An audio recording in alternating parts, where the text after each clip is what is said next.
Russia, a land of frozen winters, endless forests, and ruthless ambition. In the 16th century, it was ruled by a man whose very name struck terror into the hearts of his people, Ivan the Terrible.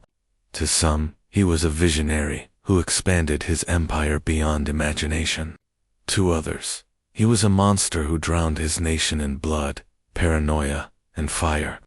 His reign created Russia as we know it, and nearly destroyed it forever. This is not just history. This is a descent into madness, power, and cruelty, where churches burned, families vanished in the night, and the Tsar himself became both protector and executioner. Tonight, we uncover the rise, the horrors, and the bloody legacy of Ivan IV, the first Tsar of Russia. A story of brilliance and brutality, faith and fear, empire and collapse. And as you'll see, the shadow of Ivan still haunts Russia to this very day. Welcome to Dark History, the channel where the past is not dead, it is alive, and it is darker than you ever imagined. If you enjoy unraveling the blood-soaked secrets of the past, make sure you hit subscribe, and don't forget to ring the bell icon, so you never miss the darkness that awaits. Because once you step into this story, there is no turning back. Chapter 1. A Child of Shadows in the Heart of Moscow. On a frigid winter's morning in December of 1530, the wails of a newborn child echoed through the thick stone walls of the Kremlin. The boy's name was Ivan, son of Grand Prince Vasily III of Moscow and Alina. He was not the first prince to be born within those walls, and certainly not the last. But there was something about the child, something in the timing of his birth, the circumstances that surrounded it, and the shadow it would cast upon history that would set him apart from all others. That child, destined to become known as Ivan the Terrible, entered the world in a Russia divided, fragile, and simmering with both promise and peril. To understand Ivan, one must first understand the Russia into which he was born. In 1530, the Grand Duchy of Moscow was a fledgling state. It was not yet the vast Russian Empire that would one day stretch across 2 continents, but a precarious collection of lands, loosely held together by tradition, bloodlines, and the iron grip of its rulers. The Mongol yoke, though officially broken decades earlier, still haunted the land. For 2 centuries, Russia had lived under the domination of the Golden Horde, and their legacy lingered like a bruise beneath the skin. The princes of Moscow had emerged as the strongest among Russia's many lords, slowly consolidating power, but every step forward had been soaked in intrigue and blood.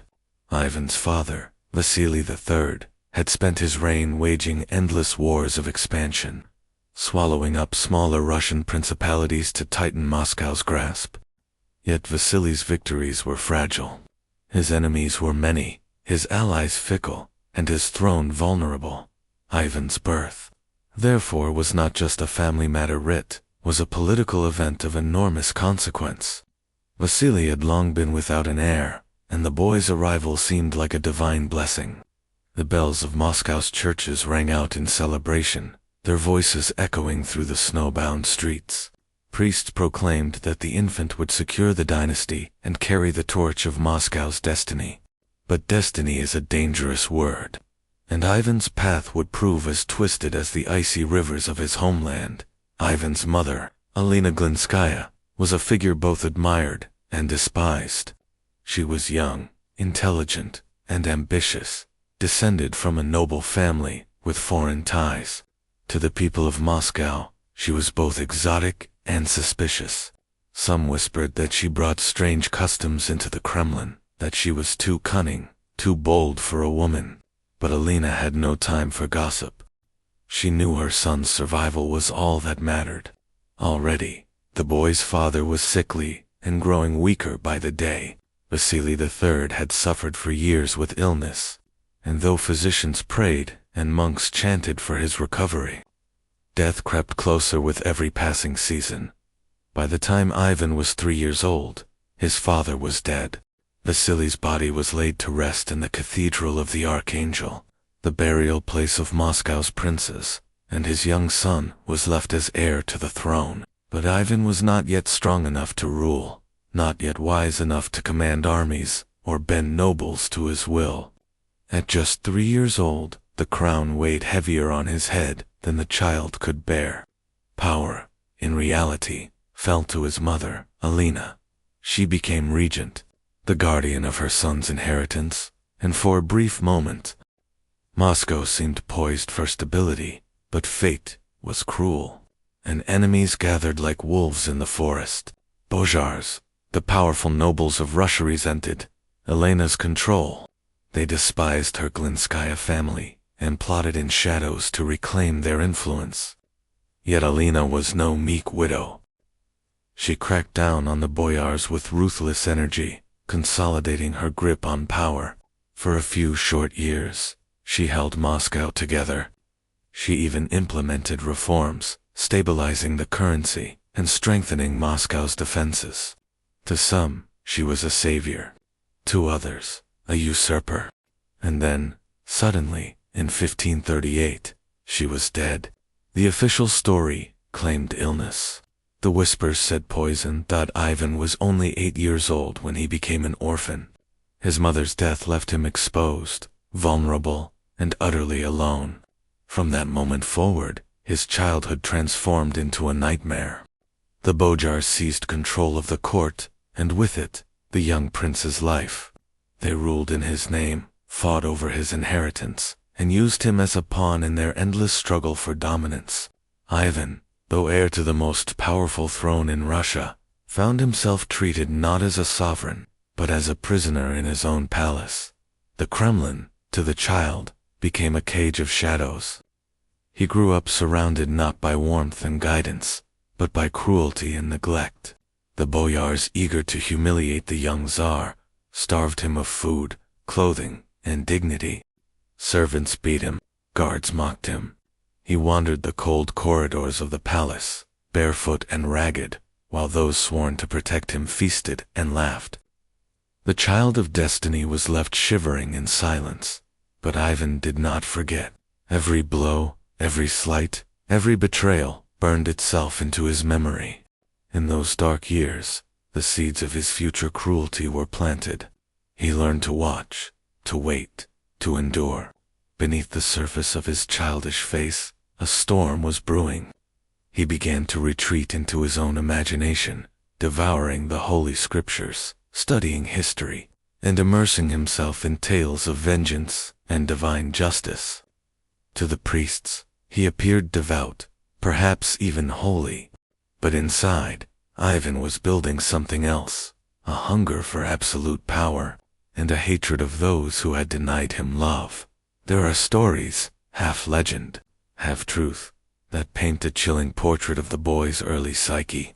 They say he began to amuse himself by torturing animals, throwing dogs from the Kremlin walls to watch them shatter on the stones below. They say he would stalk the servants, watching their fear, delighting in their submission. Whether entirely true or not, the tales reveal something undeniable. Ivan's childhood taught him that mercy was weakness, and cruelty the only path to survival. By the time Ivan reached adolescence, he had already become a master of masks. In public, he bowed his head, spoke softly, and played the role of the pious, obedient prince. In private, his eyes burned with rage. He understood the boyars better than they realized. He knew their greed, their treachery, their arrogance, and he knew that one day the balance of power would shift. One day, the frightened child would become a ruler, and when that day came, the Bozhars would pay in blood. That day came in 1547. Ivan, at 16 years old, stood before the Cathedral of the Dormition in the Kremlin, and for the first time in Russian history, he was not merely crowned as Grand Prince, but anointed as Tsar of all Russia. The title was no accident. It carried with it echoes of the Roman Caesars and the promise of absolute authority. Ivan had chosen the word deliberately. He was not simply another ruler in a long line of princes. He was emperor, ordained by God, and his power stretched not only across the land, but into the very souls of his subjects. The coronation was a spectacle of breathtaking grandeur. Golden icons gleamed in candlelight, incense filled the air, and the boy who had once wandered barefoot in rags now stood clad in robes of shimmering gold. Crowds filled the cathedral, priests chanted, and boyars bowed, but behind the spectacle lay something darker. For Ivan, this was not just a ceremony, it was revenge. At last, he stood above those who had humiliated him. At last, the crown was his, not as a fragile ornament, but as a weapon. And yet, fate was not done testing him. That same year, a massive fire swept through Moscow, reducing much of the city to ash. Thousands died.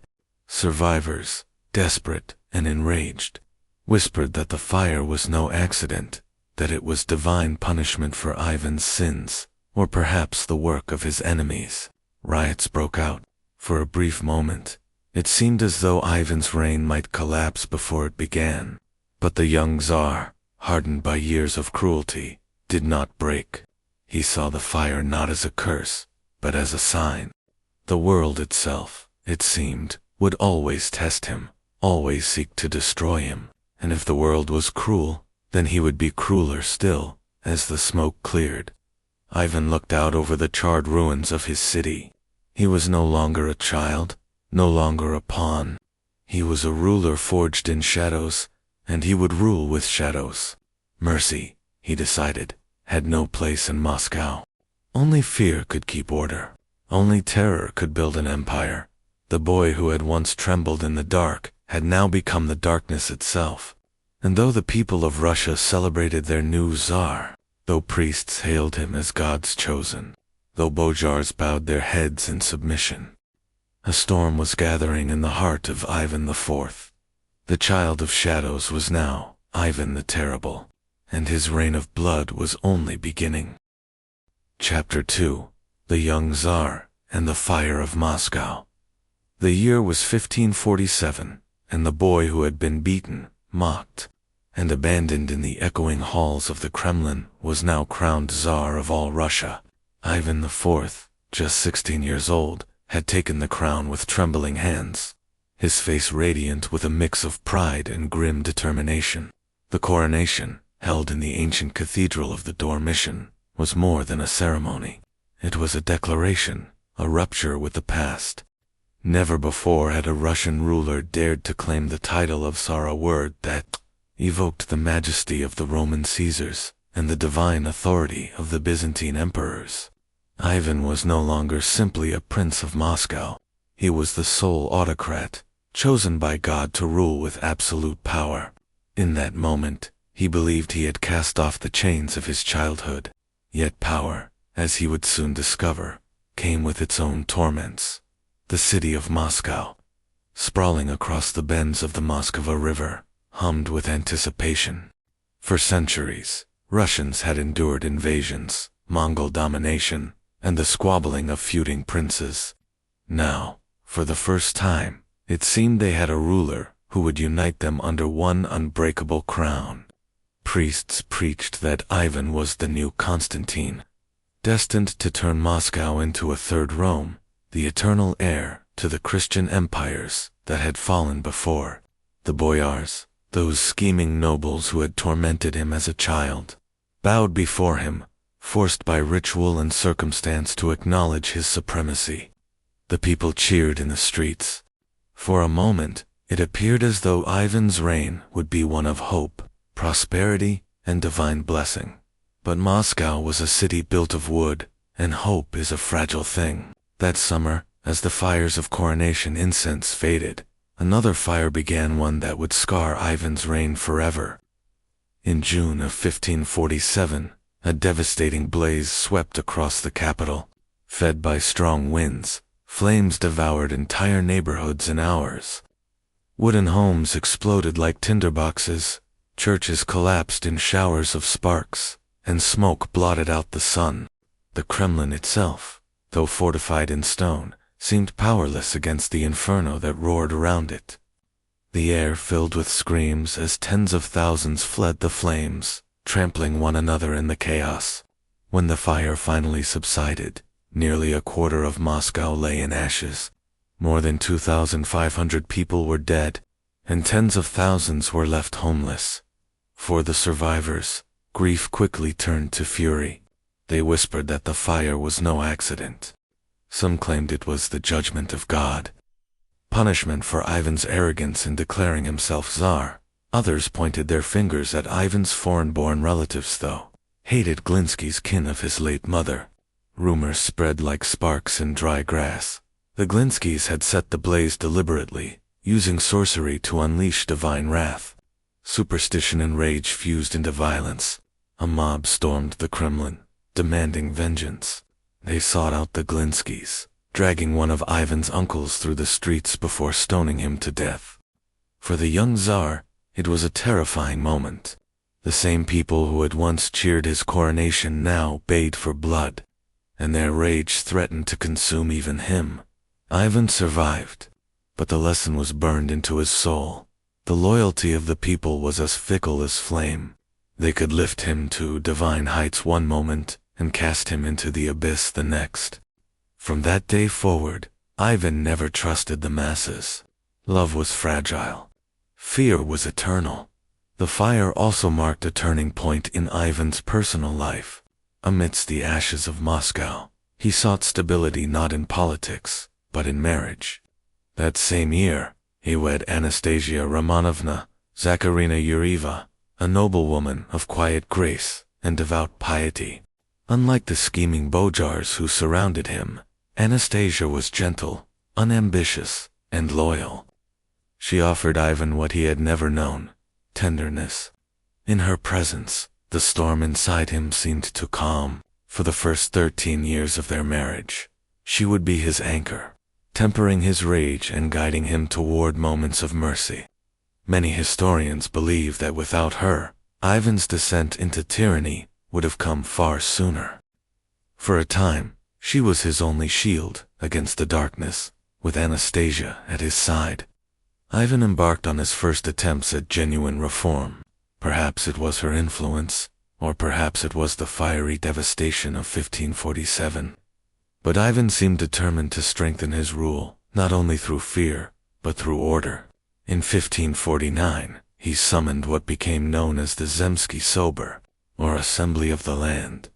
This was the first time in Russian history that representatives from various social classes, clergy, and even commoners were gathered to advise the Tsar. Too many.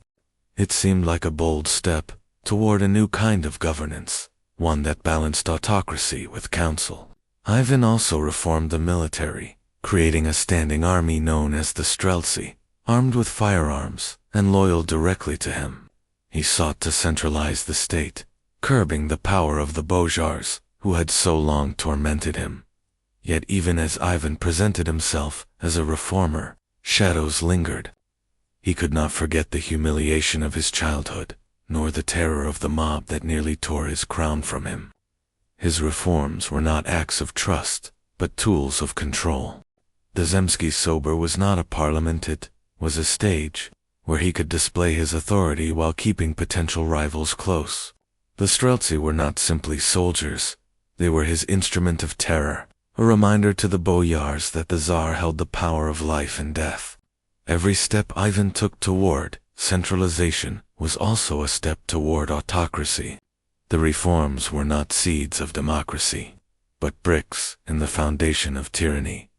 As the 1550s dawned, Ivan turned his gaze outward. He was no longer content to rule Moscow alone. Like his father and grandfather before him, he dreamed of expansion, but Ivan's ambitions were grander than theirs. He sought not only to unite the Russian lands, but to build an empire that would rival the great powers of Europe and Asia.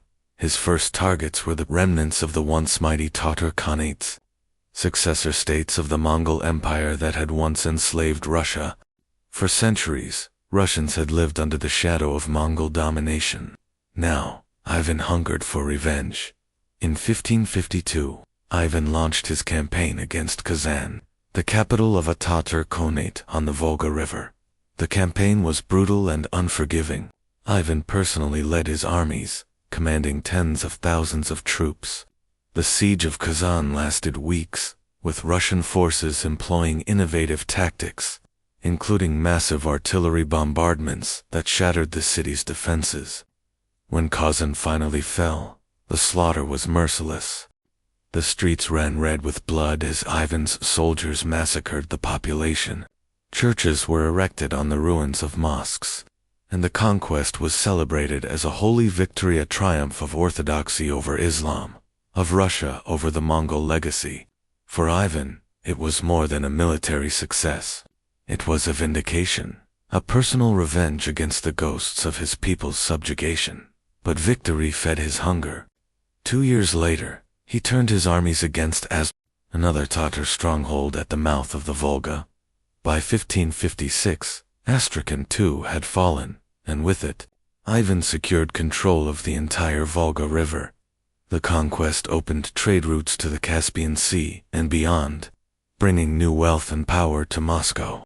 For a moment, Ivan appeared unstoppable. His armies were triumphant, his reforms were strengthening the state, and his people hailed him as a conqueror chosen by God. Yet beneath the triumph, cracks were forming. The same fire that drove Ivan to victory also consumed him from within. His conquests brought him glory, but also suspicion. He began to see enemies everywhere, among the Bojars, the clergy, even his own advisors. His paranoia, long dormant under Anastasia's calming influence, began to stir once more. The fire of Moscow had taught him that loyalty was fleeting, that betrayal could come at any moment, and as he stood at the height of his early power, he began to wonder who among those who cheered his victories might secretly plot his downfall. The answer, he believed, was all of them. Chapter 3. The Opera Canina. Terror. Unleashed. Imagine a kingdom blanketed in silence, not the silence of peace, but the suffocating quiet before thunder strikes.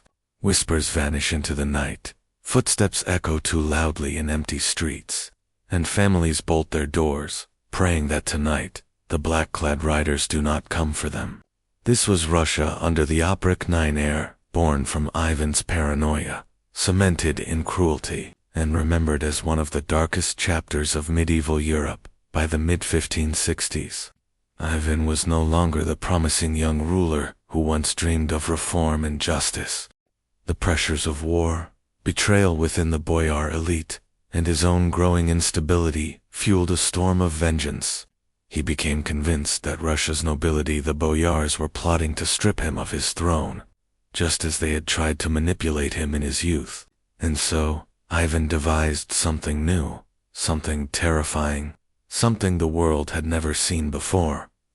In 1565, Ivan announced the creation of the opera. To the ordinary Russian, the word itself sounded cryptic and ominous, but its meaning soon became clear. It was both a separate territory and a separate government under Ivan's absolute control. Moscow and its surrounding lands were carved apart like flesh from bone. The best lands, rich with resources and wealth, were claimed for Ivan's domain. The remaining scraps, the Zemshina, were left to the boy. But the Opera Canina was not just a division of territory.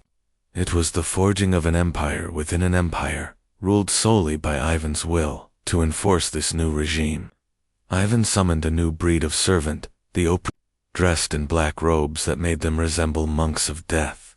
These men swore absolute loyalty to Ivan. They carried with them bizarre emblems, a dog's head and a broom. The dog's head symbolized their duty to sniff out treason, while the broom meant they would sweep Russia clean of its enemies, wherever they rode. Fear followed. The Oprachniki were not soldiers in the traditional sense. They were executioners, spies, and instruments of psychological warfare. They stormed villages accused of harboring traitors, their presence heralded by screams and the smell of burning homes. Entire families were slaughtered not for crimes they had committed, but for suspicions whispered into Ivan's ear. Bojars who resisted were tortured in public squares, their estates seized, their names erased. To see the Black Riders approaching was to stare into the face of death itself. One of the most infamous acts of the Oprykhnina was the 1570 massacre of Novgorod. Ivan had grown convinced that the wealthy city, with its history of independence, was preparing to defect to Poland. Whether this was truth or illusion mattered little. The Oprichniki descended on the city like vultures, and for 5 weeks, Novgorod burned. Monks were dragged from monasteries, merchants drowned beneath the ice of the Volkhov River, and entire neighborhoods were wiped out. Some historians estimate that tens of thousands perished, though the true number may never be known. For Ivan, this was not merely punishment. It was a warning etched in blood across the land. Betrayal would not be tolerated, but Ivan's campaign of terror was not limited to nobles and cities. The Oprykhnina seeped into daily life, breeding mistrust among neighbors, splitting families apart, and creating a culture of fear that strangled the soul of Russia. Informants lurked everywhere. A careless word, a jest in the wrong company, or even a forgotten prayer for the Tsar could mean death. The Oprichniki thrived on paranoia, feeding Ivan's suspicions, ensuring that loyalty could only be proven through obedience and silence. Yet, even as Ivan sought to purge treason, the Oprykhnina left Russia weakened. Fields lay abandoned, trade routes crumbled, and the peasantry suffered under crushing taxes to fund Ivan's wars and his private army of terror. The once growing stability of the Russian state fractured under the weight of his obsession with control. Instead of uniting Russia, the Oprykhnina created a landscape of devastation, where fear ruled more than law. And yet, for Ivan, this chaos was proof of power. He saw himself not as a tyrant, but as God's chosen scourge, sent to cleanse Russia of corruption. In his eyes, the Oprykhnina was divine justice, and he, its executioner. But to his people, it was a nightmare with no end. Still, the question lingers: what drove Ivan to such extremes? Was it purely paranoia? Or had betrayal and war carved away the last fragments of the boy who once dreamed of justice? As the flames of the Oprykhnina consumed Russia, Ivan's reign entered a darker, more destructive phase. For the terror he unleashed was not just upon his enemies, it was upon the very foundations of his own kingdom. And soon, his wrath would not spare even his own blood. Chapter 4: The Tsar at War and the Breaking of Bloodlines. The bells of Moscow tolled like thunder across a storm-clouded sky, their echoes rolling through streets where beggars, soldiers, and priests mingled in hushed uncertainty. The year was 1558, and Ivan IV, already known to his subjects as both Tsar and tyrant, was poised to unleash one of the most ambitious campaigns in Russian history. His gaze turned westward, toward the Baltic, toward the fabled riches of Europe, and toward the crumbling but still formidable Livonian order. For centuries, Russia had been landlocked, hemmed in by forest steppes, and enemies that denied her the open seas. Now, Ivan believed, destiny itself demanded he shatter that barrier. The Baltic coast, he proclaimed, would be Russia's window to the world. But destiny has a cruel sense of humor, and what began as a dream of expansion would unravel into decades of devastation, bloodshed, and the slow undoing of Ivan's own bloodline. The Livonian War was not merely a military campaign. It was an obsession, a fever that consumed Ivan's reign. His armies, hardened by years of brutal service, marched west in glittering armor. Banners embroidered with double-headed eagles flapped against the winter wind. Priests sprinkling holy water across regiments, as if divine blessing could shield men from musket fire. At first, victory seemed inevitable. Livonian fortresses crumbled under Russian siege engines.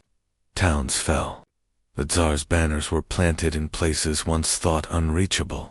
Moscow rejoiced. Ivan stood triumphant, a ruler who appeared not only unstoppable, but chosen by God to lead Russia into a golden age. Yet beneath that veneer of triumph lay rot. Ivan's generals quarreled, supply lines buckled under the weight of long campaigns, and Western Europe, alarmed at Russia's rise, moved to intervene. Sweden, Poland, and Lithuania united against him, forging alliances with one goal: to crush the Russian threat before it swallowed the Baltic whole. What had begun as a straightforward conquest descended into a brutal quagmire. Russian soldiers, starved and exhausted, trudged through snow-choked forests, where wolves tore at the corpses left frozen in the frost. Cities that Ivan had captured slipped back into enemy hands. His dream of a Russian port on the Baltic shriveled into a nightmare of endless war. For Ivan, failure was intolerable. Every defeat, every retreat, he saw not as the natural rhythm of war, but as betrayal. Whispers of treason multiplied in his mind like plague rats. Who, he wondered, among his Bojars, conspired with the enemy? Who sabotaged his armies? His paranoia, already sharpened by years of mistrust, reached fever pitch. Men were dragged from their homes in the dead of night, accused of collusion with Poles or Swedes. Entire noble families were exterminated, their estates seized, and their names erased from history. To Ivan, the battlefield stretched not only across Europe, but into the very heart of Moscow itself. And yet, even as blood pooled in the streets of his capital, Ivan could not quell his anxieties. The Livonian War drained his treasury, devoured his armies, and left Russia exposed to raiders and famine. Still, he pressed on, convinced that retreat would dishonor his crown. His soldiers muttered in bitterness, peasants groaned under unbearable taxes, and priests prayed for salvation from their own Tsar. Once glorious campaign now looked less like conquest and more like a death, Spyro dragging the nation into ruin. But the battlefield was not the only stage where Ivan's fury played out. Inside the Kremlin, tragedy brewed. The Tsar's court, once filled with advisors, scholars, and diplomats, had grown barren. Ivan trusted no one. He stalked the halls with hollow eyes, his long beard matted, his voice alternating between whispers and explosive shouts. His family, too, bore the brunt of his volatility. Wives were discarded or killed. Children lived in fear of their father's rages. The dynasty that should have been secured by his many offspring seemed instead cursed. Teetering on the edge of collapse, it was in this darkness that one of the most infamous moments in Russian history unfolded. Accounts differ, but the outcome remains the same. A father's fury extinguished the very future of his line. On a bleak November day in 1581, during the latter years of the Livonian disaster, Ivan quarreled violently with his heir, Tsarevich Ivan Ivanovich. Some say the quarrel began with politics, others with a family scandal involving the Tsarevich's wife. What is certain is that the quarrel escalated into a storm of rage. Ivan, already trembling with paranoia and exhaustion, struck his son in the heat of the moment with his scepter, some say, or with his staff. The blow landed upon the young man's temple, and as the blood poured forth, the Tsar realized too late what he had done. The scene that followed burned itself into the memory of all who witnessed it. Ivan the Terrible, the ruler who had massacred thousands without remorse, collapsed beside his dying son, clutching him, sobbing, shrieking in agony. He pressed cloths to the wound, begged for forgiveness, and cursed his own hands. But no prayer could undo the act. The Tsarevich's life ebbed away in his father's arms, leaving Russia not only bereft of its heir but shackled to a ruler consumed by guilt and despair. The dynasty was broken. Ivan's younger son, the feeble and childlike Fyodor, would inherit the throne, but all knew he lacked the strength to rule. In that moment, the future of Russia dimmed into uncertainty. The killing of the Tsarevich was more than a personal tragedy. It was the symbolic death of Russia's stability. The Bojars whispered of a cursed Tsar who had destroyed his own bloodline. Foreign ambassadors carried tales of Moscow's madness back to Europe, where courts shook their heads at the folly of the Russian ruler. Enemies redoubled their efforts in the Baltic, sensing that Ivan's Russia was weakening from within. For the common people, it was yet another proof that their Tsar, once seen as the protector of Holy Russia, was instead its greatest danger. As the Livonian War dragged into its third decade, famine stalked the countryside. Whole villages withered into silence as crops failed and taxes rose. Wolves prowled through abandoned hamlets. Mothers swaddled their children in rags, whispering prayers as soldiers marched past to yet another futile siege. Even Moscow groaned under the weight of hunger, its great markets bare, its people resorting to eating bark, leather, and sometimes each other. The empire Ivan had dreamed of building now seemed little more than a wasteland of corpses and ashes. Yet, Ivan himself refused to falter. To the end, he proclaimed that Russia's suffering was a necessary sacrifice, that God had chosen him to scourge the land clean of traitors and sinners. His voice thundered from pulpits and palaces alike, echoing across a land where silence had become more common than song. But behind those proclamations, he remained haunted by visions of his son's lifeless body, by the ghosts of those he had killed, and by the creeping awareness that history might remember him not as a great Tsar, but as a monster. And still, there was one final act to play. For though the Livonian War had drained his empire, and though the bloodline had cracked beneath his own hand, Ivan the Terrible was not yet finished. His reign, like a place steeped in tragedy, still had scenes left to unfold, scenes that would plunge Russia deeper into chaos, and set the stage for one of the darkest periods in its history, the time of troubles. But before that descent, there was a moment of eerie calm, like the stillness before the storm. Ivan, aged and weary, retreated deeper into ritual and paranoia, convinced that his crown, his empire, and even his soul balanced on a knife's edge.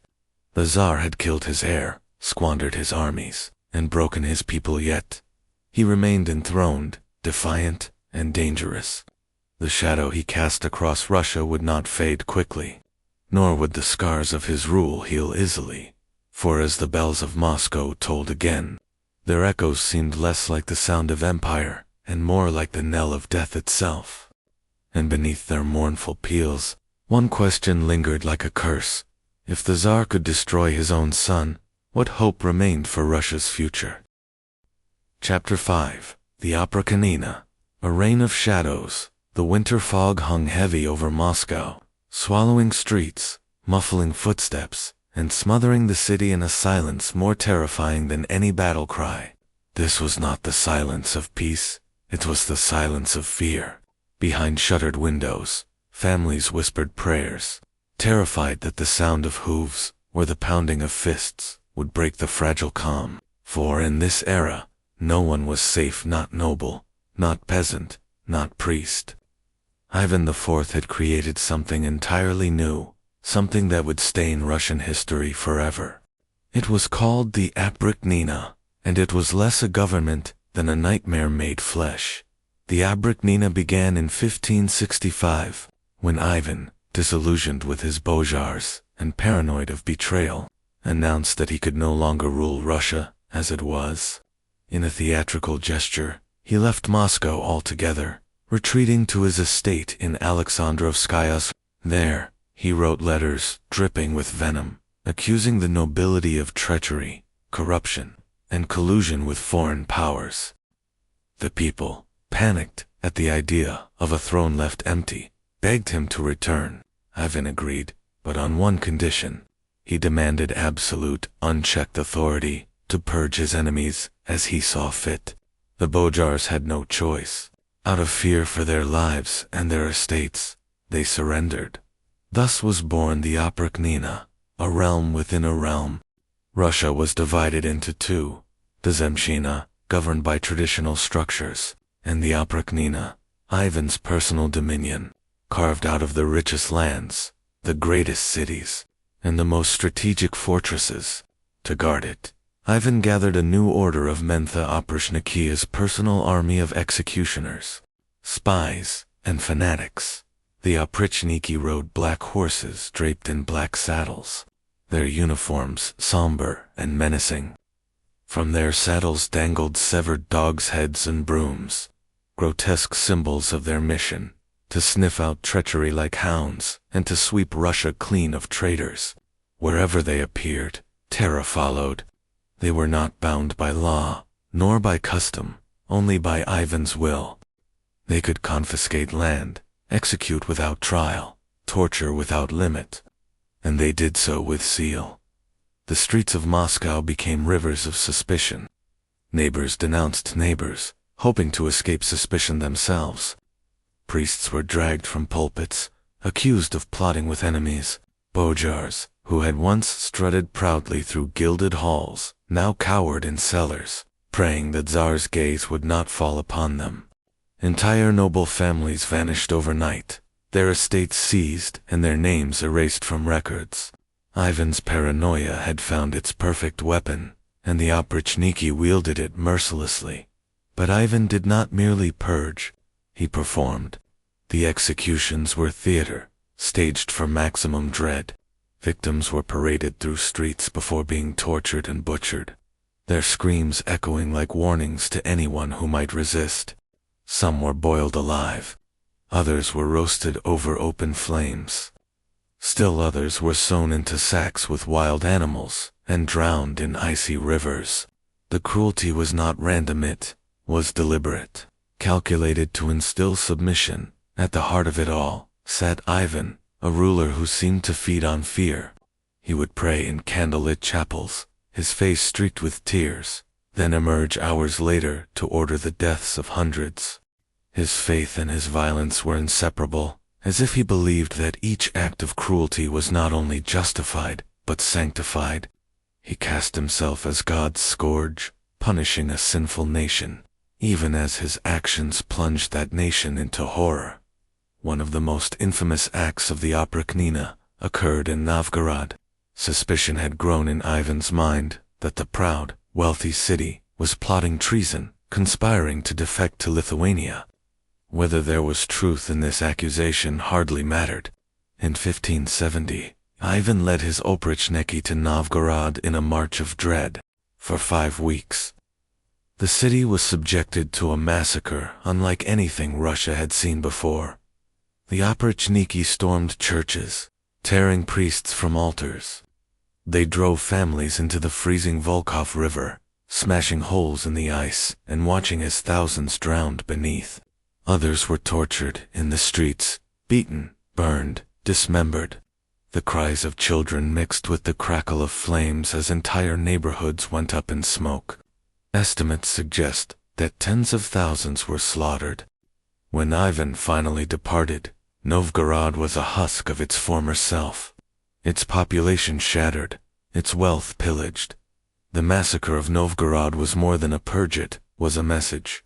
Ivan was declaring that no city, no institution, no tradition could stand against him. To defy the Tsar was to invite annihilation, but the message also revealed something deeper. Ivan's rule was no longer about governance. It was about domination, about feeding an insatiable paranoia that consumed not only his enemies, but also his friends, his family, and even his own bloodline. The oprichnina bled Russia dry.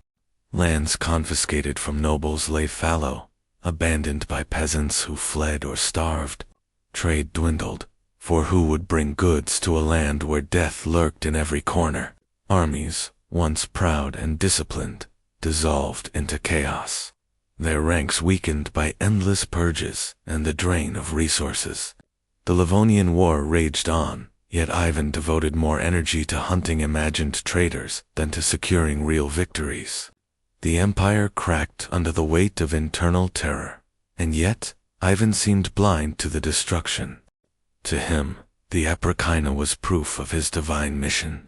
When accused of tyranny, he claimed he was merely cleansing Russia of corruption. When confronted with famine, he insisted the people's suffering was a necessary sacrifice. His words rang with conviction, but his eyes dark, hollow, haunted betrayed the truth. He was a man at war, not only with his enemies, but with himself, trapped in a spiral of fear and rage from which there was no escape. The oprichniki themselves became symbols of that spiral. Once feared as untouchable instruments of the Tsar, They too eventually fell victim to his suspicion.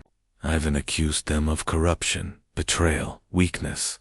Those who had slaughtered for him were now slaughtered by him. The dogs' heads rotted, the brooms broke, and the black horses carried fewer riders. By the 1570s, the Oprichnina collapsed under its own weight. Dissolved officially in 1572 after a catastrophic defeat against the Crimean Tatars, who burned Moscow itself. But though the institution ended, its legacy endured. Russia was scarred, its nobility gutted, its cities weakened, its people traumatized. The fear instilled by the Oprichnina would echo for generations, shaping the psyche of a nation that learned to bow before rulers, however cruel, rather than risk annihilation. And Ivan himself, did he see what he had wrought? Some say he did. In his final years, his letters grew rambling, filled with desperate prayers and paranoid accusations. He confessed sins in one moment, justified them in the next. He sought forgiveness, but continued to kill. He seemed trapped in a cycle, like a man locked in a burning house of his own making. But one thing is certain, the Oprichnina transformed Ivan's reign from tyranny into legend, from cruelty into terror.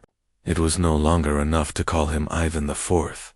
He would forever be remembered by a darker name, Ivan the Terrible. And yet, as the fires of Novgorod cooled, and as the black-clad Oprichniki faded into memory, a new storm gathered. The blood of his heir, slain by his own hand, had already soaked the Kremlin floor. Now, with his dynasty broken and his empire exhausted, Ivan's twilight years promised not peace, but an even deeper descent into chaos. For the Oprichnina was only the middle act of his reign's tragedy. The final act was yet to come. Chapter 6. The Shadow of a Crown. The Kremlin bells tolled with a mournful echo, their iron voices drifting across Moscow like the sound of judgment itself. The city still bore the scars of fire, famine, and war. Its people, weary and hollow-eyed, trudged through snow-dusted streets under the weight of fear that had become as natural as breathing. And at the center of it all, enthroned yet restless, was Ivan IV, no longer merely the ruler of Russia, but its tormentor, its confessor, and its executioner. The Oprichnina had collapsed, officially dissolved in 1572, but its ghosts lingered. The Black Riders had gone, yet their memory haunted every peasant who dared whisper in the dark, every noble who looked over his shoulder, every priest who hesitated before speaking Ivan's name in a sermon. Russia itself had become a land ruled by shadows, where silence was safety and obedience was survival. And still, Ivan's paranoia did not subside. It deepened. He trusted no one. His boyars, reduced and terrified, were now little more than puppets, their estates stripped, their voices hollow. His people, once loyal, now bowed in fear, praying only to be left unnoticed. Even his own family was not spared from suspicion. Ivan's wives, 7 in total, were chosen less for love than for political convenience or fleeting passion, and most were cast aside, forced into convents, or mysteriously killed when they displeased him. Marriage, for Ivan, was not union, it was possession, another means of control. But even in his most private chambers, the Tsar was restless.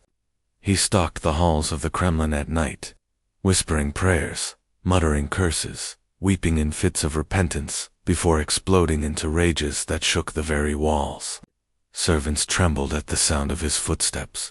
Guards feared even to look him in the eye. To live near Ivan was to live at the edge of a knife. The empire, too, teetered on that same edge. The Livonian War, Ivan's grand vision of expanding Russia's influence westward, dragged on in futility. His armies, once mighty, were weakened by endless purges and drained by famine. Sweden, Poland, and Lithuania united against him, crushing Russian forces in battle after battle. Cities once claimed in triumph were lost again, leaving only smoking ruins and starving refugees. The dream of a Russian empire on the Baltic crumbled into ashes, and yet, Ivan would not abandon the war. His pride would not allow it. Each defeat only deepened his suspicion that treachery lurked within his own ranks. He lashed out at generals, accusing them of cowardice or conspiracy. He executed commanders who hesitated, exiled nobles who counseled retreat, and poured Russia's dwindling strength into campaigns that could not be won. The war became less about victory and more about obsession, a mirror of Ivan's own descent. In these years, famine stalked the land. Harvests failed, villages emptied, fields lay barren. The people starved, while taxes grew heavier to feed the Tsar's armies.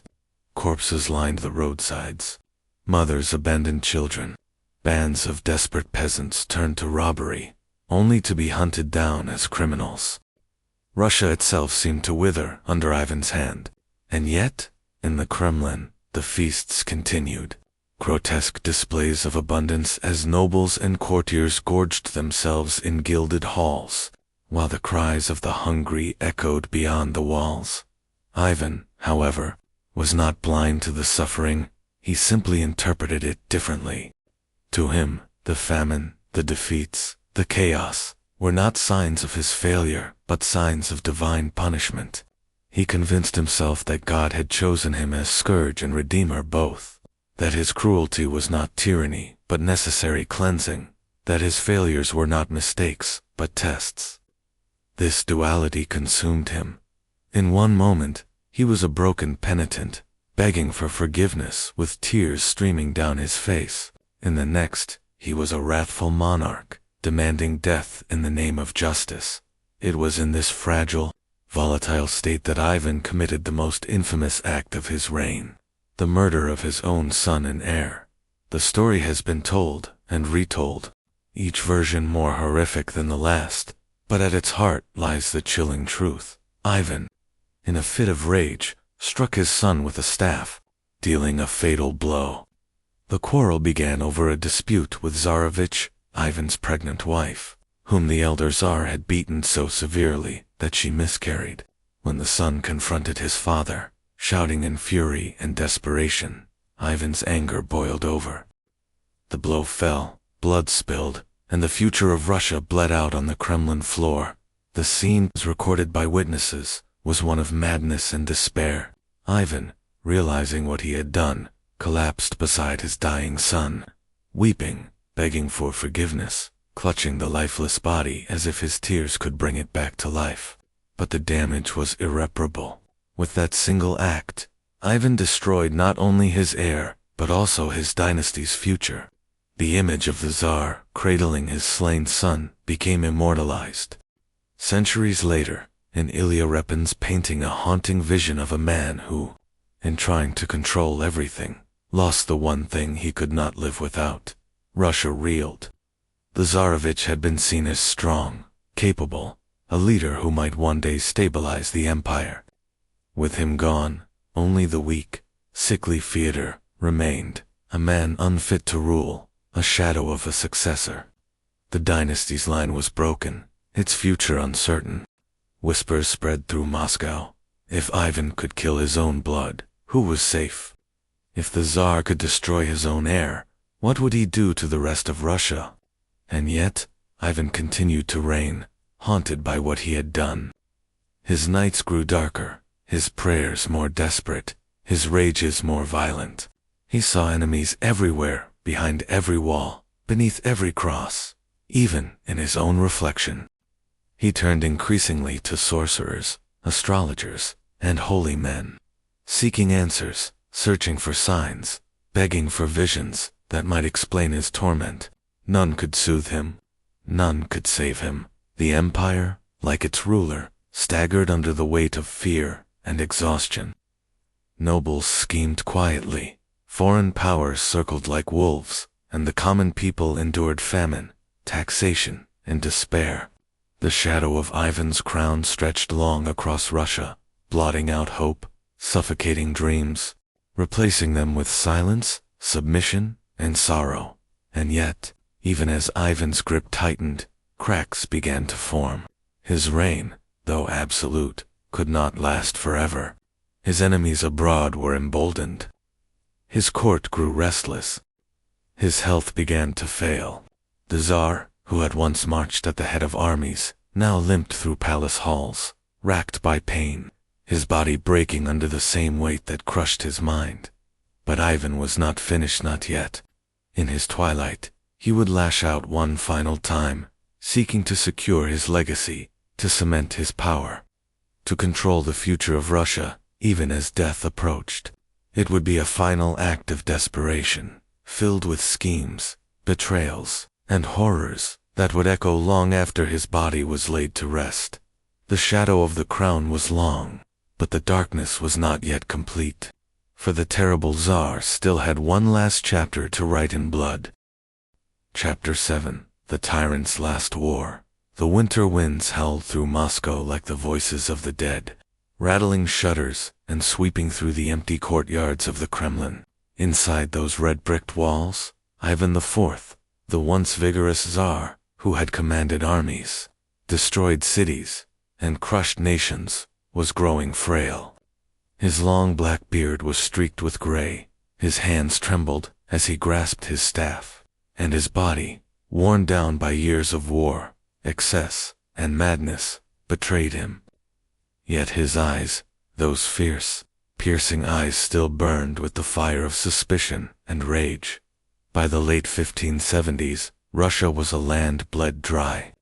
The endless Livonian War had consumed its strength for nearly 2 decades. Men were drafted again and again, whole villages emptied, leaving behind fields untended and children unfed. The once proud Russian army now stumbled into battle, ill-equipped, starving, and demoralized. And still, Ivan pressed forward. His obsession with claiming the Baltic coastline, with transforming Russia into a maritime empire, had become his last crusade. But the Tsar's enemies had grown stronger. Sweden's disciplined forces pushed into the north. Poland's armies pressed from the west, and Lithuania tightened its grip on contested lands. The dream of expansion became a nightmare of retreat. Fortresses fell, allies deserted, and Russian soldiers froze in the mud of battlefields far from home. Each loss fueled Ivan's paranoia. He raged that treachery was everywhere, that generals betrayed him, that Bojars plotted in secret, that even God himself had turned his face away. His punishments grew crueler. Defeated commanders were paraded in shame, tortured, or executed. Families of deserters were slaughtered. Cities suspected of disloyalty were purged, their populations scattered to the winds. Ivan, increasingly, fought 2 wars, one against foreign enemies, and one against his own people. And then came the devastation of 1571, the Crimean Tatars. Fierce horsemen from the south swept into Russia in a lightning raid, burning villages, capturing slaves, and laying waste to the land. Moscow itself was set aflame.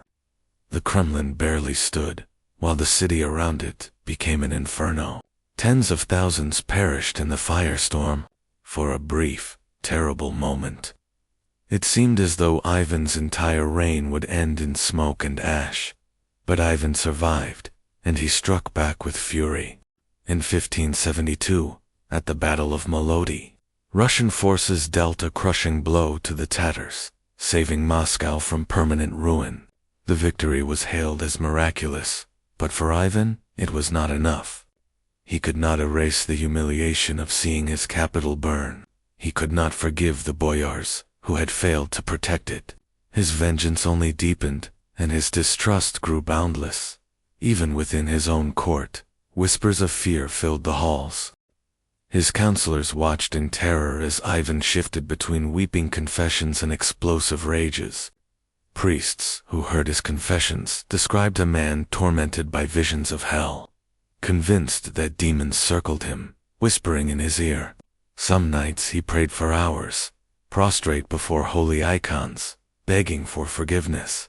Other nights he commanded executions in the name of justice, only to collapse afterward in guilt and despair. And always, the memory of his slain son haunted him. The Tsarevich's death had broken something in Ivan, something even the most ruthless tyrant could not mend. His grief turned into bitterness, his guilt into fury.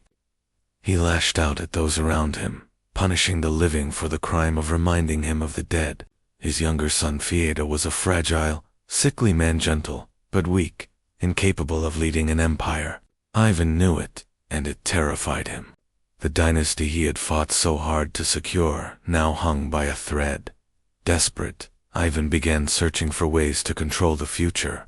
He arranged marriages for his remaining son, trying to strengthen alliances and produce heirs. He schemed over succession, shifting between candidates, even toying with the idea of abdicating in favor of a relative, only to snatch the crown back again in a fit of paranoia. Trust no one, this became his only certainty. Meanwhile, the people of Russia suffered. Famine swept the countryside, killing thousands. Taxes soared to fund wars that brought no victories. Peasants fled their villages, seeking refuge in forests, forming bands of fugitives that would later give rise to the Russian Cossacks. The social order itself began to fracture under the strain. The empire was rotting from within, even as enemies pressed from without. Ivan knew it. He felt the cracks widening, and yet he could not stop. He could not end the war. To retreat, to surrender, would be to admit failure, and failure was something the terrible could not accept. The final years of his reign became a macabre theater of contradictions. On one day, Ivan might sit with monks, discussing theology, weeping for his sins, declaring his desire to take holy vows. On the next, he would order executions, command torture, and feast in obscene luxury while his people starved. His court had become a stage where everyone played a part, masking fear with forced laughter, bowing deeper, speaking softer, waiting for the next outburst. But even as his body withered, Ivan's mind plotted ceaselessly. He feared assassination, feared betrayal, feared the judgment of God, yet he sought to outwit all three. He dabbled in alchemy, consulted astrologers, and listened to whispers of magic. He ordered foreign doctors to experiment with potions and treatments to prolong his life. Some speculate that in these final years, Ivan began consuming mercury-based elixirs, believing they would restore his strength. If so, the cure was worse than the disease poison seeping into his veins. Accelerating his decline, by the 1580s, the Tsar could barely stand unaided. He shuffled through the Kremlin in heavy robes, leaning on his staff, eyes sunken but still burning. His court watched with bated breath as he coughed blood, his skin pale, his strength fading. And yet, in council, he remained fierce. His voice, though hoarse, commanded obedience.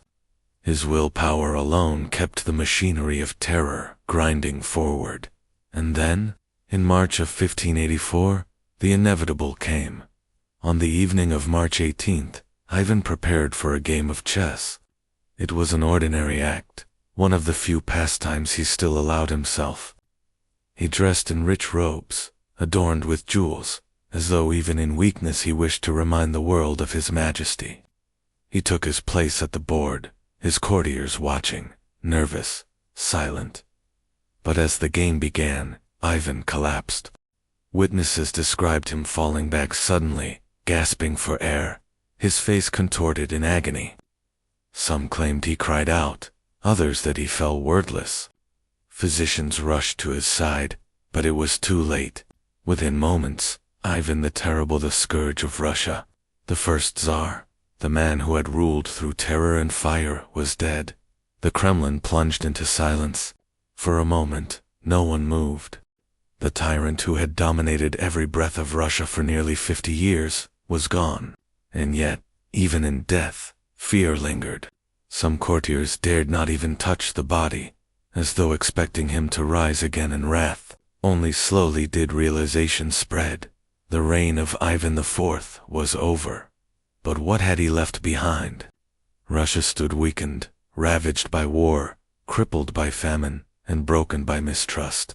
His heir, Fyodor, was too frail to rule effectively. Real power would fall into the hands of regents, and Bojars, already plotting their moves. The dynasty's future was uncertain, and within years, the empire would descend into one of its darkest eras, the time of troubles. Ivan's reign had secured the crown, expanded Russia's territory, and forged the identity of the Tsar, but he had done so at a terrible cost, drowning his empire in blood, breaking its spirit with fear, and leaving it unprepared for the storms to come. The bells tolled again in Moscow, not for coronation, not for victory, but for death. The terrible Tsar was gone, yet his shadow remained, stretching over centuries, shaping Russia's destiny long after his body was laid in the earth. And in that silence, one question echoed, unanswered. Was Ivan the Terrible a savior who built a nation, or a monster who destroyed it? Chapter 8. The Feeble Heir. The funeral bells of Moscow tolled heavy and mournful, their iron voices carrying across the frozen city. Crowds gathered in the snow, weeping, crossing themselves, whispering prayers. The Tsar was dead. Ivan IV, the Terrible, had been lowered into the earth of the Archangel Cathedral, his jeweled robes replaced by the black vestments of death, his body sealed in stone. But the grief of the people was not without fear, for even as they prayed for his soul, they wondered, what now? Russia had been ruled for 50 years by a man whose will was iron, whose presence was thunder, whose fury was like fire from heaven, and now, in his place, sat Fyodor Ivanovitch's surviving son. Fyodor, the new Tsar, was nothing like his father. Pale, frail, and soft-spoken, he seemed more monk than monarch. His body was weak, his spirit meek, and his mind, though gentle and pious, was not suited to the brutal games of power that defined the Kremlin. Where Ivan's voice had commanded silence, Fyodor's words were barely heard. Where Ivan had terrified the Bojars into obedience, Fyodor inspired only pity, even mockery. Yet Fyodor was not alone, and it was here that the seeds of Russia's future crisis were sown.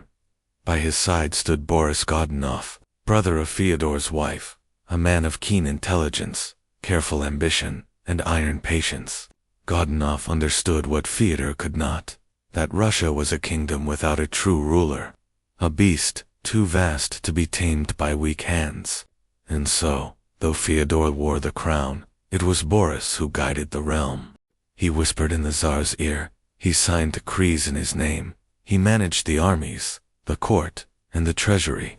Slowly, quietly, he became the real power behind the throne. At first, the boyards welcomed it. A weak Tsar meant they might recover the power Ivan had stolen from them. But Boris Godunov was no fool. He watched them carefully, outmaneuvered them skillfully, and struck when he must. One by one, he consolidated his authority, weaving himself into the fabric of the state. And Fyodor, the Tsar, spent his days in prayer, visiting monasteries, ringing church bells with a joy that earned him the nickname Fyodor, the bellringer. He had no taste for politics, no hunger for war, no suspicion of plots. The people, too, grew restless. They had endured famine, endless wars, and the cruelty of Ivan's terror. Many had hoped that with the old tyrant gone, life might grow easier. But though Fyodor was gentle, his reign brought little relief. Taxes remained high, enemies still threatened, and the vast machinery of government remained broken by years of Ivan's paranoia. And then, the most dangerous problem of all, succession. Fyodor had no children. His marriage to Boris Godunov's sister produced no heirs, and the years passed with no sign of hope. The dynasty of Rurik, stretching back centuries, hung by a thread, and in the shadows, rivals began to stir. Other branches of the royal family claimed rights to the throne. Exiles whispered their ambitions. Foreign kings looked at Russia with greedy eyes, waiting for weakness to crack its armor. The realm teetered on the edge of uncertainty, and uncertainty, in Russia, was always a prelude to chaos. In the countryside, peasants abandoned their villages, fleeing famine and taxation. Bandits roamed the forests, preying on the weak. In the steppe, the Crimean Tatars still threatened raids, and in the west, Poland and Sweden eyed Russian lands hungrily. The empire Ivan had fought to expand now stood in danger of collapse. Yet within Moscow, the spectacle of power continued. The Kremlin's golden domes glittered in the sun, feasts were held, and foreign envoys were welcomed with pomp. But, behind the pageantry, everyone knew the truth. Russia had a Tsar, in name only, and as years passed, Boris Godunov grew bolder. He placed his allies in positions of power, secured his influence over the church, and cultivated an image of himself as the protector of Russia. He presented himself as humble, loyal, devoted to Fyodor, but his ambitions stretched far beyond service. He knew that if Fyodor died without an heir, the throne might fall into his hands. But there was one shadow Boris could not ignore. In the monastery of Uglich lived Dmitri, the youngest son of Ivan the Terrible, born of his last marriage. Though some questioned the legality of that union, Dmitri still carried the blood of the Tsars, as long as he lived. He was a rival claimant to the throne, rival Godunov could never allow to grow strong. The years crept forward, and Russia drifted in uneasy silence. Fyodor prayed, Godunov ruled, and the boyars schemed. The people endured famine after famine, their bellies empty, their patience thin. Whispers of rebellion spread. Murmurs of divine punishment filled the churches. Some said Russia was cursed for the sins of Ivan. Others said it was cursed because of the boy. Still others pointed to Godunov, accusing him of ambition beyond his station. And then, in 1591, a scream shattered the fragile balance. In Uglich, young Dmitri, just 8 years old, was found dead in the monastery courtyard. His throat had been cut. His mother, Maria Nagaya, wailed in grief and rage, accusing Godunov's agents of murder. The townsfolk rose in fury, lynching several of the boy's guardians. Panic spread through Russia. Had the heir of Ivan the Terrible been assassinated? The official investigation declared Dmitri's death an accident, the result of an epileptic seizure during which he had fallen on his own knife. But few believed it. The people whispered that Boris Godunov had ordered the killing, clearing his path to power. Whether true or not, the suspicion clung to him like a curse. Fyodor, meanwhile, grew weaker with each passing year. His health declined, his body frail, his spirit resigned, and in 1598, the inevitable came. The gentle Tsar died quietly, leaving no heirs.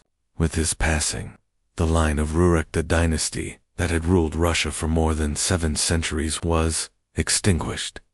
The bells of Moscow rang again, but this time they rang not only for the dead, but for the end of an age.